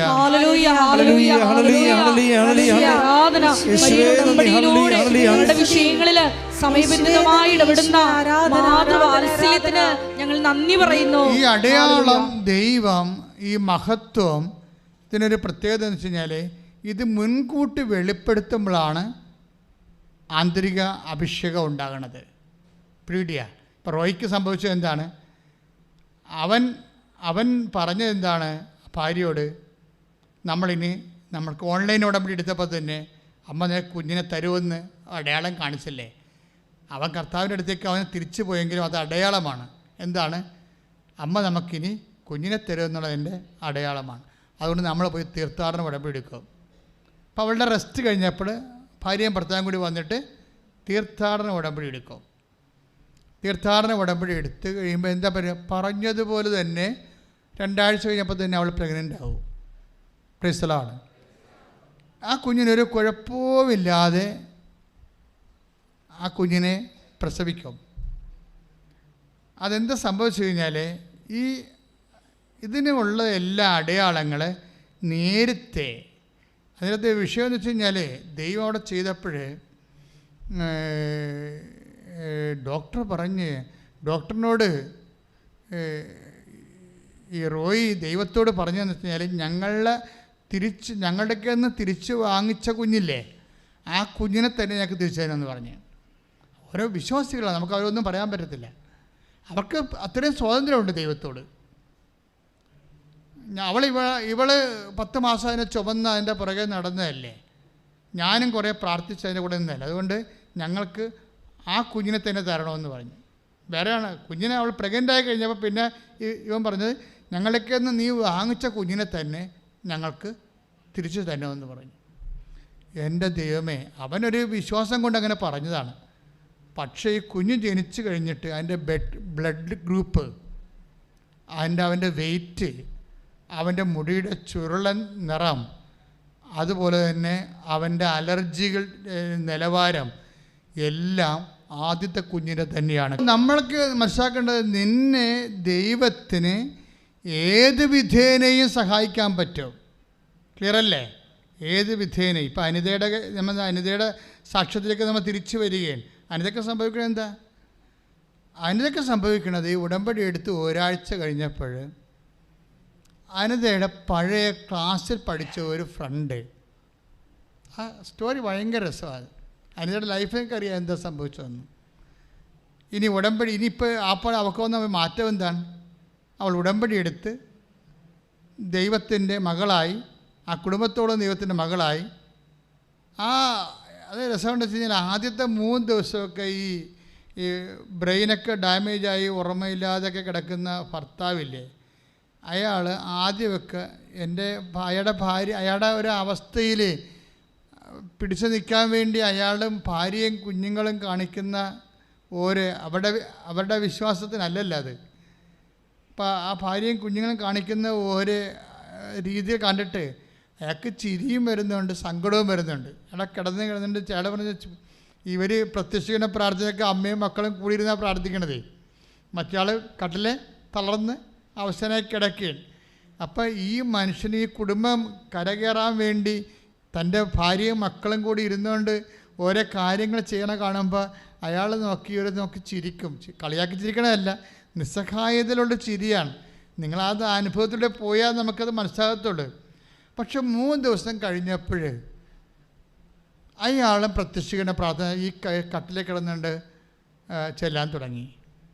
3 ദിവസം അങ്ങനെ ഒരു അഭിഷേകം പുള്ളിക്ക് കിട്ടി. പ്രത്യക്ഷീകരണ പ്രാർത്ഥന ചെല്ലാനുള്ള ഓർമ്മയില്ലാതെ മലവൊക്കെ പോണ ഒരാളാണ്. നിങ്ങൾ ഓർക്കണം, ആ മനുഷ്യൻ അവിടെ കിടന്ന് ആ കുരിശിൽ കിടന്ന് ആ മനുഷ്യൻ ചെല്ലുകയാണ് പ്രാർത്ഥന. എല്ലാ ഓർമ്മയും ആരോഗ്യവും ഉള്ളവൻ ഉടമ്പടി എടുത്തിട്ട് പ്രത്യക്ഷീകരണ പ്രാർത്ഥന മറന്നു പോയാൽ അവനെ ദൈവം എന്തെന്ന് വിളിക്കേണ്ടി വരും. ഇത് കേൾക്കണം നിങ്ങൾ. ഈ മനുഷ്യന് ഓർമ്മയില്ലായിരുന്നിട്ട് അദ്ദേഹം ഇവിടെ കണ്ടിട്ടില്ല, എന്താണെന്ന് പോലും അറിയത്തില്ല. ദൈവത്തിന് തൊടാനുള്ള അവസാനത്തെ ഒരു പിടിവള്ളി പോലെ എൻ്റെ മക്കളും ഭാര്യയും കൂടി ഇരുന്ന് ചെല്ലണം ഈ പ്രാർത്ഥന. ആ മനുഷ്യൻ കിടന്നുകൊണ്ട് ചെല്ലുകയാണ്. ചെല്ലി ഒരാഴ്ച കൂടി 3 ദിവസം കൂടി കഴിഞ്ഞപ്പോൾ ഈ അനിത തൻ്റെ കൂടെ 10ാം ക്ലാസ്, ഇവിടെ 10ാം ക്ലാസ് വരെ പണ്ട് പഠിച്ചതാണ്. പിന്നെ പൈസ ഇല്ലാതെ കൊണ്ട് പഠിച്ചില്ല. പക്ഷെ അവൾ ബ്രില്യൻ്റ് ആണെന്നുള്ളത് അവളുടെ വർത്തമാനം കേൾക്കുമ്പോൾ അറിയാം. അപ്പോൾ ഒരു കൂട്ടുകാരനെ കണ്ട്, അയാൾക്ക് കോപ്പറേറ്റീവ് ബാങ്കിൽ എവിടെ ജോലിയുള്ളതാണ്, ബാങ്കിൽ ജോലിക്കാരനാണ്. അപ്പോൾ അനിതയെ കണ്ട പഴയ കൂട്ടുകാരത്തെ കണ്ട പറഞ്ഞ്, എടി അനിതേ, ഞാനിപ്പോൾ എനിക്ക് ഒരു പോളിസി തരാം കേട്ടാ, നീ ഒരു ഡിപ്പോസിറ്റ് തരാമെന്ന് പറയും. ആരോടാ പറയണത്? പാത്രം മേടിക്കാൻ കാശില്ലാത്ത, തിന്നണ പാത്രം മേടിക്കാൻ പറ്റാത്ത ഒരാളിനോട് പറയണേ അയാൾക്ക് ഒരു ഡിപ്പോസിറ്റ് കൊടുക്കാൻ. അപ്പോൾ ഉടനെ അനിത പറയും, അനിത തൻ്റെ ഇടവൊന്നും ആരോടും പറയാത്ത ഒരാളാണ്, അതാണ് മനസ്സിലാവും. അപ്പോൾ പറഞ്ഞ്, എടാ എനിക്കിപ്പോൾ അതിനുള്ള പരുവൊന്നുമില്ല എന്ന് പറയും. അതും പറഞ്ഞ കാര്യം നിൻ്റെ ഫോൺ നമ്പർ ഇങ്ങോട്ട് തരാൻ പറഞ്ഞു. പരുവം ഉണ്ടായില്ല എന്ന് വീട്ടിൽ വരുമ്പോൾ നോക്കാമെന്ന് പറയും. ഇവന് ഈ അധികാരമുണ്ടല്ലോ, അവർക്ക് പരസ്പരം പഠിച്ചവർക്ക് അങ്ങോട്ടും ഇങ്ങോട്ടും ഭയങ്കര അധികാരമായിരിക്കുമല്ലോ. അവർ ഇത്ര ഉയർന്നു പോയാലും താന്നു പോയാലും ഒരു ബന്ധമുണ്ടാകും. അപ്പം അത് അവനുടനെ കഴിഞ്ഞ അടുത്ത ആഴ്ച തിരക്കി വരും പോളിസി മേടിക്കാൻ വേണ്ടി. ഇവിടുന്ന് ഡിപ്പോസിറ്റ് മേടിക്കാൻ വേണ്ടി തിരക്കി വരും. എന്നിട്ട് വിളിക്കും, അടുത്ത് വന്ന് എവിടെയോ ഒന്ന് വിളിച്ചിരിക്കും, നിൻ്റെ വീട് എവിടെയാണ്, ഞാൻ ഇവിടെ വരെ എത്തിയണമെന്ന് പറയും. അങ്ങനെ അവൻ ഇവളുടെ വീട്ടിൽ വരും. വീട്ടിൽ വരുമ്പോഴാണ് ഈ കോലം കണ്ടിട്ട് അവൻ യഥാർത്ഥത്തിൽ കരഞ്ഞു പോകും. അത്രക്കും കാര്യം അവനതൊന്നും പ്രതീക്ഷിച്ചില്ലല്ല. പിന്നെ ഇപ്പം ഈ അവസ്ഥ കണ്ടില്ലേ, പിന്നെ ഇപ്പം എന്താ ചെയ്യാൻ പറ്റണമെന്ന് നോക്കിയിട്ട് അവനുടനെ ഒരു ക്ലീനിങ് ജോലി ഇവർക്ക് വാങ്ങിച്ചു കൊടുക്കും. ഇത് 2 മണിക്കൂർ ഓരോ വീടുകളിൽ പോയി ക്ലീൻ ചെയ്യണം. അതാണ് ഇപ്പോൾ തൽക്കാലം ചെയ്യാൻ പറ്റത്തുള്ളൂ.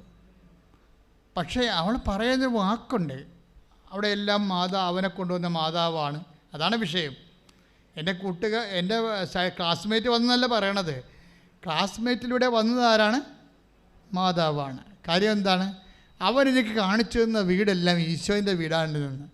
എന്ന് വെച്ചാൽ അവിടെ ഈശോനെ അക്ഷരാർത്ഥത്തിൽ ഈശോനെ ജീവിക്കുന്ന വീടാണ്. അവിടെ ഒരു മാമിനെക്കുറിച്ച് പറയും. ഇപ്പോൾ മാമൻ ഇവളേക്കാൾ പ്രായം കുറഞ്ഞതാണെങ്കിലും ഇവളോട് ഭയങ്കര ഇഷ്ടമാണ്. അപ്പോൾ അവളുടെ വിശേഷമൊക്കെ തിരക്കും. ഇവളൊന്നും പറയത്തില്ല, ഇങ്ങനെ വിട്ട് പറയണ ആളല്ല. പക്ഷേ മകൾ വന്ന് വീട്ടിൽ നീ എൻ്റെ മകളെന്ത് ചെയ്യുമെന്ന് പറയുമ്പോൾ പറയും, മകളെ ഫീസ് അടക്കാൻ പറ്റാതെ വന്ന് വീട്ടിൽ നിൽപ്പുണ്ടെന്ന് പറയും. അപ്പോൾ മാം പിന്നെ കുഞ്ഞിനെക്കുറിച്ച് ചോദിക്കും. അവൾക്ക് 1,70,000 രൂപ വേണം. 1,70,000 രൂപ വേണം അവളുടെ ഫീസ് അടക്കണമെങ്കിൽ. അതുടനെ പറഞ്ഞാൽ അവളോട് ഇങ്ങനെ പറ, അവളുടെ ബാങ്ക് ഡീറ്റെയിൽസ് തരാൻ പറഞ്ഞു. അപ്പോൾ ഈ ബാങ്ക് ഡീറ്റെയിൽസിലേക്ക് മാം ഈ 70,70,000 രൂപ പെട്ടെന്ന് കൊടുക്കും. അപ്പോൾ ഒരു വിഷയം എന്ന് പറഞ്ഞത്, ഇവരൊക്കെ നേരത്തെ ജീവിച്ചിരുന്ന ആൾക്കാരാണല്ലേ. മാതാവ് ലിങ്ക് ചെയ്യണ കണ്ട നിങ്ങൾ മനസ്സിലാക്കണം. അങ്ങനെയാണ് നിങ്ങളിവിടെ മാമിൻ്റെ വായിട്ട് നോക്കിയിരിക്കരുത്, മാതാവിനെ നോക്കിക്കൊണ്ടിരിക്കണം. അതായത് ഇവരെല്ലാം നേരത്തെ ഉണ്ടായിരുന്ന ആൾക്കാരാണ്. അമ്മ ഇതെങ്ങനെയാണ് ലിങ്ക് ചെയ്യണമെന്ന് നോക്കി ഒരു ഉടമ്പടിയുടെ സഞ്ചാരം നിങ്ങൾ ശ്രദ്ധിക്കണം. അത് കഴിഞ്ഞപ്പോൾ പിറ്റേ ആഴ്ച ഇവർ കൂട്ടുകാരെല്ലാം വിളിച്ചുകൊണ്ട് ഇവൻ തിരിച്ചു വരും. അവിടെ പഴയ ക്ലാസ്മേറ്റ് അല്ലേ, ഇങ്ങനെ പ്രളയം കയറി വീടെല്ലാം നഷ്ടപ്പെട്ട് ഭർത്താവ് വണ്ടി ഇടിച്ച് ജീവിക്കാൻ നിവൃത്തിയില്ലാതെ ഒരവസ്ഥ കിടക്കുന്നത്. അവിടെ കൂട്ടുകാരെല്ലാം വിളിച്ചുകൊണ്ട് വരും. പണ്ട് 10ാം ക്ലാസ് പഠിച്ച പിള്ളേരെല്ലാം വിളിച്ചുകൊണ്ട് വരും. അവരൊക്കെ ഇപ്പോൾ ഉദ്യോഗസ്ഥന്മാരാണ് പലരും. ഒത്തിരി പേര് നല്ല വരുമാനമുള്ളവരാണ്. അവരെങ്ങനെ വരുന്നത്? അവരിവളുടെ വീട് 3 മുറിയും വാരവും സിറ്റൗട്ടും എല്ലാം ഉള്ളൊരു മുറിയുടെ സ്കെച്ച് എൻജിനീയറിനെ കൊണ്ട് വരപ്പിച്ചുകൊണ്ട് വരികയാണ്. പറഞ്ഞത് ഇതാണ് നിൻ്റെ വീടെന്ന് പറയും.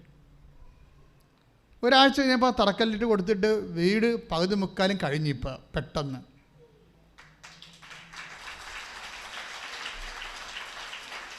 അപ്പോൾ ഈ അതായത് ഉടമ്പടിയുടെ സഞ്ചാരം ഇങ്ങനെ പോണതെങ്ങനെ, ഇത് എന്താ സംഭവം എന്ന് വെച്ച് കഴിഞ്ഞാൽ, ഇത് ജനകോടികൾ അഭിഷേകം ചെയ്തുകൊണ്ട് മുന്നോട്ട് പോകും. വ്യക്തികളെല്ലാം നവീകരിക്കും. കാര്യം എന്താണ്? ഇത് സഞ്ചാരി മാതാവാണ്. മാതാവ് കൂടെ വന്നിട്ട് നിന്നെ രക്ഷിക്കാനുള്ള മാർഗം, നിൻ്റെ ആ പ്രാദേശികമായിട്ടുള്ള അവസ്ഥകളിൽ തന്നെ നിന്നെ രക്ഷിക്കാനുള്ള മാർഗം കണ്ടുപിടിച്ച് നിന്നെ ഹെൽപ്പ് ചെയ്ത് ആ കുഞ്ഞുങ്ങളെല്ലാം പഠിക്കാൻ തുടങ്ങി. എല്ലാവരെയും ഇതൊക്കെ പെട്ടെന്നാണ് ഇതെല്ലാം സംഭവിക്കുന്നത്. ഞാൻ എന്താ പറഞ്ഞു വരുന്നതെന്ന് ചോദിച്ചു കഴിഞ്ഞാൽ, എനിക്ക് തോന്നുന്നത് കുറച്ചുകൂടി നിങ്ങൾ കമ്മിറ്റാകാൻ വേണ്ടിയാണ് ഞാനിത് വിശദീകരിക്കുന്നത്. നിങ്ങളുടെ പലരും ഉണ്ട ഒരു വിഷയം, നിങ്ങൾക്ക് ദൈവത്തെ ഇവരൊക്കെ ഈ അനിതയൊക്കെ ഫസ്റ്റ് ടൈമാണെന്ന് തോന്നണത്. ആദ്യമാണ് ഈ ഈശോനെയൊക്കെ പരിചയപ്പെടുന്നത്. പക്ഷെ പരിചയപ്പെട്ടതിൻ്റെ അവസ്ഥ കണ്ടില്ലേ? നിങ്ങൾക്ക് പലർക്കും ഉള്ളൊരു വിഷയം പണ്ടേ പരിചയപ്പെട്ടതാണ് നിങ്ങളുടെ ദുരന്തം.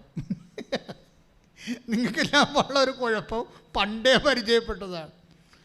അന്ന് തന്നെ ഈ നാട്ടുകാർ പറഞ്ഞപ്പോൾ മണമളാഞ്ചമ്പലത്തിൽ ഓരോ കാര്യം കൈകാര്യം ചെയ്ത് കുളമായി. ഇന്ന് സത്യസന്ധമായ കാര്യങ്ങൾ കേട്ടാലും അത് പഴയതുപോലെ കണ്ടിട്ട് ഒരു ചിലപ്പോൾ 5 മണിക്ക് എഴുന്നേക്കും, ചിലപ്പോൾ 8 മണിക്ക് എഴുന്നേക്കും, ചിലപ്പോൾ പ്രത്യക്ഷ പ്രാർത്ഥന ചെല്ലത്തില്ല. അങ്ങനെയൊക്കെ തിരിച്ച് ഇരന്ന് പണി മേടിച്ചിട്ടാണ് ഈ പ്രശ്നം വന്നിരിക്കുന്നത്. അതുകൊണ്ട് ആദ്യമായിട്ട് യേശുവിനെ പരിചയപ്പെട്ട ആൾക്കാർ കാണിക്കുന്ന ഒരു ആക്രാന്തങ്ങളില്ലേ, ആധ്യാത്മിക ആക്രാന്തം, ദൈവത്തോടുള്ള അടുപ്പവും സ്നേഹവും, അതുപോലെ നിങ്ങൾ റീസെറ്റ് ചെയ്യണം. എന്നിട്ട് അനേക ആയിരങ്ങളെ ഇതിനകം രക്ഷപ്പെടുത്തി ആത്മഹത്യ എന്നപോലെ വീണ്ടെടുത്ത ആ ഉടമ്പടിയിൽ സഞ്ചരിക്കുന്ന മാതാവും അത് ഓരോരുത്തർ അനിത എന്താ പറഞ്ഞത് എനിക്കെങ്ങനെ മനസ്സിലായത് വെച്ചാൽ ഞാൻ ഇവനെ കാണുന്നതിന് മുമ്പ്, എൻ്റെ കൂട്ടുകാരനെ കാണുന്നതിന് മുമ്പ് മാതാവിനെ കണ്ടു എന്നാണ് പറയണത്. അത് ഇവർ രണ്ടും പറയുന്നുണ്ട്. റോയിയുടെ വൈഫും പറയുന്നുണ്ട്, അനിതയും പറയുന്നുണ്ട് മാതാവിനെ കണ്ടു. അതിനാണ് നമ്മൾ സഞ്ചാരി മാതാവ് എന്ന് പറയണത്. ഒരു നിമിഷം അമ്മയുടെ സാന്നിധ്യം നമുക്ക് അനുഭവപ്പെടും. ഒരുത്തർ തിരി തെളിക്കുമ്പോഴാണ് അമ്മയുടെ സാന്നിധ്യം വന്നു പോയത്. അപ്പോഴേ ഈ സാന്നിധ്യമാണ് ഇതിൻ്റെ ഒരു അടിസ്ഥാനമായിട്ടുള്ളൊരു വിഷയം. അത് അച്ഛൻ സാന്നിധ്യത്തെക്കുറിച്ച് നേരത്തെ ഒത്തിരി പറഞ്ഞിട്ടുണ്ട്. അത് നിങ്ങൾ നോക്കിയെടുത്തിട്ട് നിങ്ങളുടെ ഇപ്പോഴത്തുള്ള ആവശ്യം പോലെ തന്നെ നിങ്ങൾ ദൈവത്തിരുസന്നിധി സമർപ്പിക്കേണ്ട വിഷയമാണ്. അമ്മേ, എനിക്ക് അമ്മയെ തൊടണം, അമ്മയെ എനിക്ക് കാണണം എന്ന് പറഞ്ഞ് പ്രാർത്ഥിച്ച് സുവിശേഷ വിഹിതമായ ജീവിത വിശുദ്ധിയിലൂടെ ഉടമ്പടി ഇഹത്തിലും പരത്തിലും മഹത്വം പ്രാപിക്കാൻ ദൈവത്തിൻ്റെ സംവിധാനമാണെന്നുള്ള ആ ഒരു ബോധത്തിൽ അതിലേക്ക് ദൈവമാണ് നിങ്ങളെ കൊണ്ടുവന്നിരിക്കണം എന്നുള്ള വളരെ വലിയ ഒരു അറിവിൽ നിങ്ങൾ വിജയിച്ച് അതിൽ ഉടമ്പടിയുടെ എല്ലാ കാര്യങ്ങളും സത്യസന്ധമായി നിറവേറ്റി നിങ്ങൾ ദൈവത്തെ പ്രാപിക്കാൻ പരിശുദ്ധ അമ്മയിലൂടെ സഹായിക്കട്ടെ എന്ന് പ്രാർത്ഥിച്ചുകൊണ്ട് ശ്രുതിക്കട്ടെ. ഹല്ലേലൂയ, ഹല്ലേലൂയ, ഹല്ലേലൂയ, ഹല്ലേലൂയ, ഹല്ലേലൂയ, ഹല്ലേലൂയ. യേശുവേ നന്ദി, ഹല്ലേലൂയ, ഹല്ലേലൂയ, ഹല്ലേലൂയ, ഹല്ലേലൂയ. യേശുവേ നന്ദി, യേശുവേ ആരാധന. ഹല്ലേലൂയ, മഹത്വം, മഹത്വം. എല്ലാവരും എഴുന്നേൽക്കുക, ആരാധന. എല്ലാവരും എഴുന്നേൽക്കുക. രോഗസൗഖ്യ പ്രാർത്ഥനയുടെ സമയമാണ്.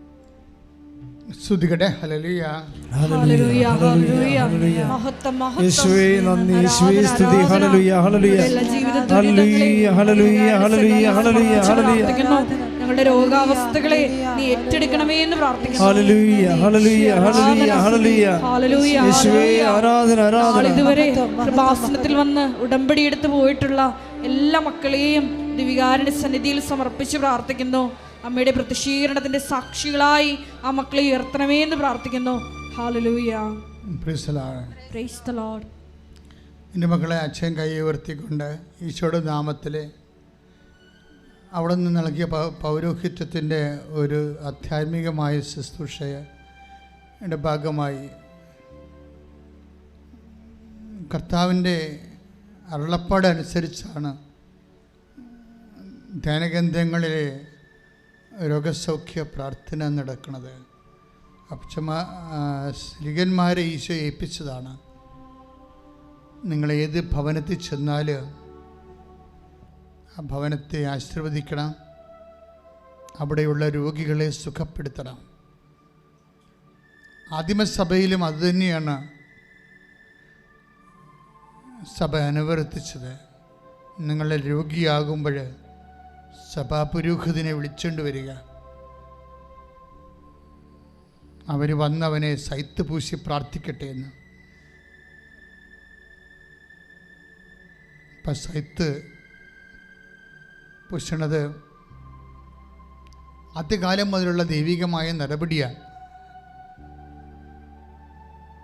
ഇപ്പം കഴിഞ്ഞ ദിവസങ്ങളിലൊരു സാക്ഷ്യം ഉണ്ടായില്ലേ, അച്ഛൻ്റെ അടുത്ത് വന്നപ്പോൾ എൻ്റെ സൈത്ത് എൻ്റെ കയ്യെ തേച്ച് തന്ന് ഞാനത് കൊണ്ടുപോയി എൻ്റെ വയറിൽ പെരുട്ടി.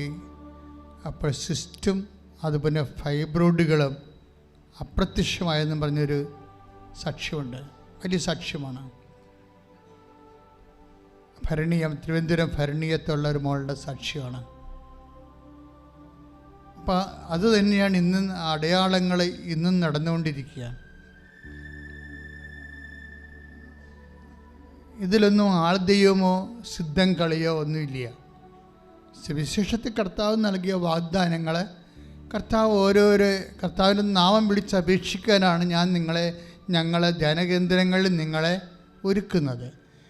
അതിനെ കർത്താവിൻ്റെ നാമം വിളിച്ചപേക്ഷിക്കണമെങ്കിൽ അത്തരത്തിലും ഹൃദയത്തിലും വിശുദ്ധി സൂക്ഷിക്കണം.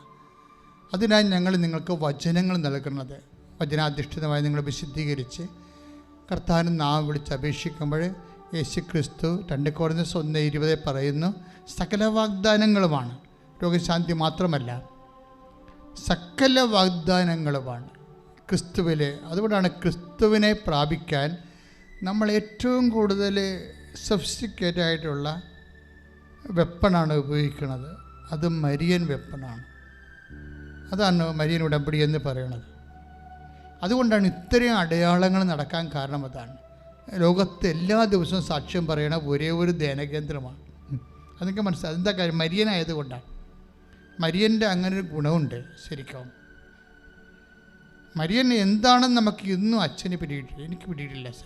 ഞാൻ സെമിനാരി ചെയ്യുമ്പോൾ ഞങ്ങളുടെ സെമിനാരി പാർലറിൽ ഒരു ഭൂഗോളവും പിടിച്ച് നിൽക്കുന്ന മാതാവിൻ്റെ വലിയൊരു ഛായാഗ്രഹ ചിത്രമുണ്ടായി. അവിടെ എഴുതി വെച്ചിട്ടുണ്ട് റെജീന മിഷനോരും എന്ന് വെച്ചിട്ടുണ്ടെങ്കിൽ ദ ക്വീൻ ഓഫ് മിഷൻസ്. ആത്മാക്കൾ യേശുവിനെ അറിയാത്തവരുടെ അറിയിക്കാൻ വേണ്ടിയുള്ള മിഷൻ്റെ രാജ്ഞിയാണ് അമ്മയെന്ന്. ഇപ്പം ആ രൂപം അവിടെ നിന്നെടുത്ത് മാറ്റിയിട്ടുണ്ട്. അതിന് പകരം മനുഷ്യൻ്റെ രൂപം വെച്ചിട്ടുണ്ട്. എനിക്ക് ഭയങ്കര സർക്കാസ്റ്റിക്കായിട്ട് തോന്നി. എന്താ സംഭവിച്ചതെന്ന്. സെമിനാരിയുടെ ഒരു കാലഘട്ടം കഴിഞ്ഞപ്പോൾ ആ മിഷൻ പോയിട്ട് അതിന് പകരം പണ്ട് മരിച്ചുപോയ ഒരു ശുശ്രൂഷകൻ്റെയോ വേറെ ആരുടെയോ എനിക്കൊണ്ട് അവിടെ ഒന്നും ഇല്ലെന്നാണ് എനിക്ക് തോന്നുന്നത് ആ സ്ഥലത്ത്. എനിവേ ഭയങ്കര സങ്കടം തോന്നി അത് കണ്ടപ്പോഴേ. കാര്യം ഞാനത് കണ്ടാണ് വളർന്നു വന്നത്. ഇപ്പോൾ നോക്കി മാതാവിൻ്റെ ഇപ്പോൾ നിൽക്കും റെജീന മിഷൻ ഒരു എന്താണ് മിഷൻ്റെ മാതാവേ ഞങ്ങൾക്ക് വേണ്ടി അപേക്ഷിക്കണേ. അന്ന് ഞാൻ കുഞ്ഞുനാളിൽ പ്രാർത്ഥിച്ചാണ്. 1976-77 കാലഘട്ടം. ഇന്നവിടെ രൂപമില്ല. ഒരു രൂപമാണ് പടമാണെന്നൊരു കാര്യമില്ല. ഞാൻ എന്താ ഇത്രയും വർഷം കഴിഞ്ഞിട്ട് അത് ഓർത്തിരിക്കണത്? അതിൽ നിന്ന് എനിക്ക് ചൈതന്യം കയറ്റിയിട്ടാണ്. നിങ്ങളുടെ വീടുകളിലൊക്കെ വിശുദ്ധമായ രൂപങ്ങൾ സൂക്ഷിക്കുകയും അവിടെയെല്ലാം വചനം എഴുതി വെക്കുകയും ചെയ്യുമ്പോൾ നിങ്ങളുടെ കുഞ്ഞുങ്ങളെ ഏതെങ്കിലും കാലത്ത് ആ വചനം ഒന്ന് തോണ്ടാൻ സാധ്യതയുണ്ട്. Price the Lord. അപ്പോൾ എന്താ പ്രശ്നം വെച്ച് കഴിഞ്ഞാൽ പൗലോസിന് കിട്ടാഞ്ഞ തുറവിയാണ് ഫ്രാൻസിസ് സേവന് കിട്ടിയിരിക്കുന്നത്. എന്താ കാര്യം? ഇവർ തമ്മിലുള്ള വ്യത്യാസം എന്താണ്? ഒരാൾക്ക് മാതാവിനെ അറിയാൻ പാടില്ലായിരുന്നു, മറ്റേ ആൾക്ക് മാതാവിൻ്റെ മുമ്പിൽ കണ്ണീരിട്ട് പ്രാർത്ഥിച്ചിട്ടുണ്ട്. അപ്പം മനസ്സിലായില്ലേ മറിയം ആരാണെന്ന്? എല്ലാ വാതിലും തുറന്നു നിൽക്കാൻ നിങ്ങൾ മരിയൻ ഉടമ്പടി എടുത്ത് അമ്മയുടെ മാധ്യസ്ഥത്തിന് സമർപ്പിക്കപ്പെട്ടവരാണെന്നുള്ള ബോധത്തിലെ നമ്മുടെ ജീവിതത്തിൻ്റെ മുഴുവൻ രോഗങ്ങൾ, മുഴുവൻ ജീവിത തടസ്സങ്ങൾ മാതാവിൻ്റെ മധ്യസ്ഥത്തിൽ തുറന്നു കിട്ടാൻ വേണ്ടിയായി ഇടിമുഴക്കം പോലെ ശ്രുതിക്കട്ടെ. ഹല്ലേലൂയ ഹല്ലേലൂയ ഹല്ലേലൂയ ഹല്ലേലൂയ. യേശുവേ നന്ദി, ശ്രുതിക്കട്ടെ. യേശുവേ ആരാധന ആരാധന. ഞങ്ങൾ പ്രാർത്ഥിക്കുന്ന നന്ദി. അമ്മ മാതാവിൻ്റെ മാധ്യസ്ഥത്തിൽ പ്രാർത്ഥിക്കുന്ന കർത്താവേ, ഞങ്ങൾ പ്രാർത്ഥിക്കുന്ന എല്ലാവരും പ്രാർത്ഥിക്കട്ടെ. കർത്താവേ, മാരക രോഗങ്ങൾ വിട്ടുമാറാൻ വേണ്ടി അമ്മ മാതാവിൻ്റെ മാധ്യസ്ഥത്തിൽ പ്രാർത്ഥിക്കുന്ന തീരാ വേദികള് വിട്ടുമാറാൻ വേണ്ടി അമ്മ മാതാവിൻ്റെ മാധ്യസ്ഥത്തിൽ പ്രാർത്ഥിക്കുന്ന ജോലിയില്ലാത്തവരെ, സാമ്പത്തിക ബാധ്യതയുള്ളവരെ, ജീവിതം മടുത്തവരെ, തീർന്നവരെ, എല്ലാ വാതിലും അടഞ്ഞു പോയവരെ തുറക്കപ്പെടാൻ വേണ്ടി ഉടമ്പടി എടുത്ത മുഴുവനും ആവശ്യങ്ങളുടെ മേലും ദൈവത്തിൻ്റെ കൃപ ചൊരിയാൻ വേണ്ടി എല്ലാ അടഞ്ഞുപോയ വാതിലുകളും, എല്ലാ തരത്തിലുള്ള തടസ്സങ്ങൾ, ജോലിക്കുള്ള തടസ്സങ്ങൾ, വിസയ്ക്കുള്ള തടസ്സങ്ങൾ, പഠനത്തിലുള്ള തടസ്സങ്ങൾ, സാമ്പത്തിക വരുമാന തടസ്സങ്ങൾ, ആധ്യാത്മിക മുന്നേറ്റ തടസ്സങ്ങൾ, രോഗത്തിൻ്റെ എല്ലാവിധ ആവശ്യകതകളും യേശു ക്രിസ്തുവിൻ്റെ ഉന്നതമായ നാമത്തിലെ അമ്മ മാതാവിൻ്റെ മാധ്യസ്ഥത്തിലെ സൗഖ്യം പ്രാപിക്കട്ടെ, തടസ്സങ്ങൾ മാറട്ടെ. യേശുവേ സ്തോത്രം. ഹല്ലേലൂയ ഹല്ലേലൂയ ഹല്ലേലൂയ ഹല്ലേലൂയ. യേശുവേ നന്ദി, യേശുവേ സ്തുതി. ഹല്ലേലൂയ ഹല്ലേലൂയ. യേശു ഉടമ്പടി നിബന്ധനകൾ പാലിക്കുന്നതിലൂടെ പ്രാർത്ഥിക്കുന്നു. സദയം തൊടേണേ സുഖമായി എൻ്റെ ഉള്ളം അരികിൽ വരേണേ. സദയം തൊടേണേ സുഖമായിടും എൻ്റെ ഉള്ളം. മക്കളെ, ചരിത്ര യാഥാർത്ഥ്യങ്ങളുടെ മുമ്പിലാണ് നമ്മൾ നിൽക്കുന്നത്. നിങ്ങളൊന്ന് പ്രാർത്ഥിച്ച്, കർത്താവേ, കർത്താവേ, പരിശുദ്ധ അമ്മേ, പരിശുദ്ധ അമ്മേ, ആശ്രയിച്ചുകൊണ്ട് അമ്മയുടെ മാധ്യസ്ഥത്തിലെ ഞങ്ങൾ അങ്ങയോട് പ്രാർത്ഥിക്കുന്നു. അപ്രതിരോധ്യമായ അങ്ങ് പോലും നിഷേധിക്കാതിരുന്ന നിഷേധിക്കാമായിരുന്നിട്ടും അമ്മയുടെ വാക്ക് മാനിച്ച അമ്മയുടെ മാധ്യസ്ഥത്തിലെ ഞങ്ങൾ ചെയ്ത ഉടമ്പടി പ്രകാരം വെച്ചിരിക്കുന്ന മുഴുവൻ വിഷയങ്ങളുടെ മേലും ദൈവികമായ അടയാളങ്ങൾ ലഭിക്കട്ടെ. ദൈവനാമത്തിന് മഹത്വം ഉണ്ടാകട്ടെ. ശ്രദ്ധിക്കട്ടെ. ഹല്ലേലൂയ ഹല്ലേലൂയ ഹല്ലേലൂയ. യേശുവേ നന്ദി. ഹല്ലേലൂയ ഹല്ലേലൂയ ഹല്ലേലൂയ ഹല്ലേലൂയ ഹല്ലേലൂയ ഹല്ലേലൂയ. യേശുവേ സ്തുതി. ഹല്ലേലൂയ. യേശുവേ ആരാധന. അരികിൽ വരേണേ സദയം തൊടേണേ സുഖമായിടും എൻ്റെ ഉള്ളം. അരികിൽ വരണമേ. അരികിൽ വരേണേ സദയം തൊടേണേ സുഖമായിടും എൻ്റെ ഉള്ളം.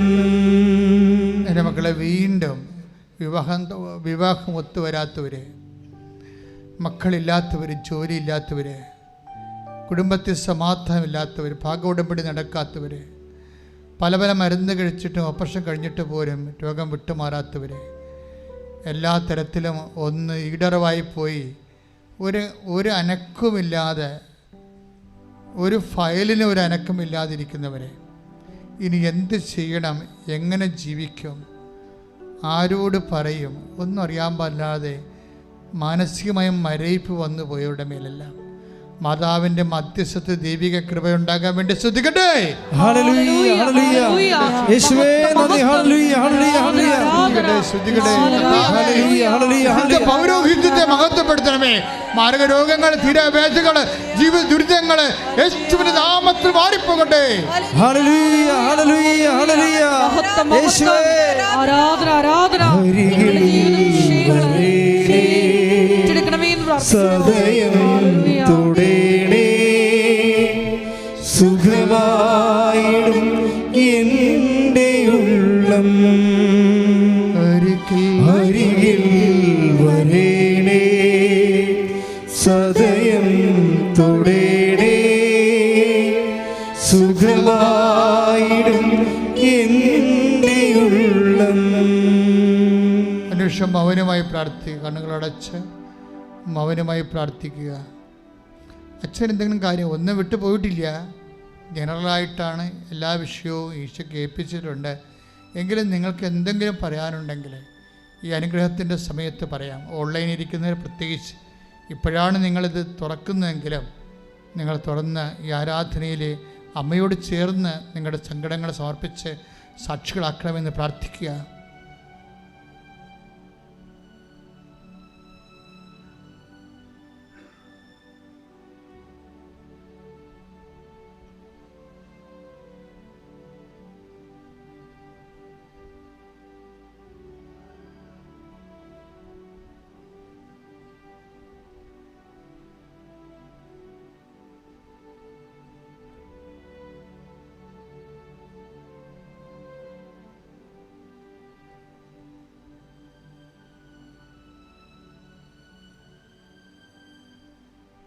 ആശീർവാദത്തിൻ്റെ സമയമായി. ശിരസ് നമിച്ച് നമുക്ക് ദിവ്യകാരുണ്യനാഥൻ്റെ ആശീർവാദം സ്വീകരിക്കാം.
പരിശുദ്ധ പരമമാ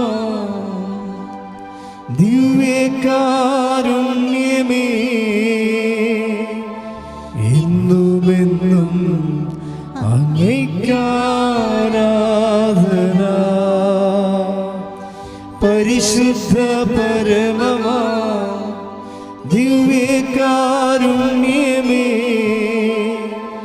എന്നുമെന്നും അങ്ങേയ്ക്കാരാധന. പരിശുദ്ധ പരമ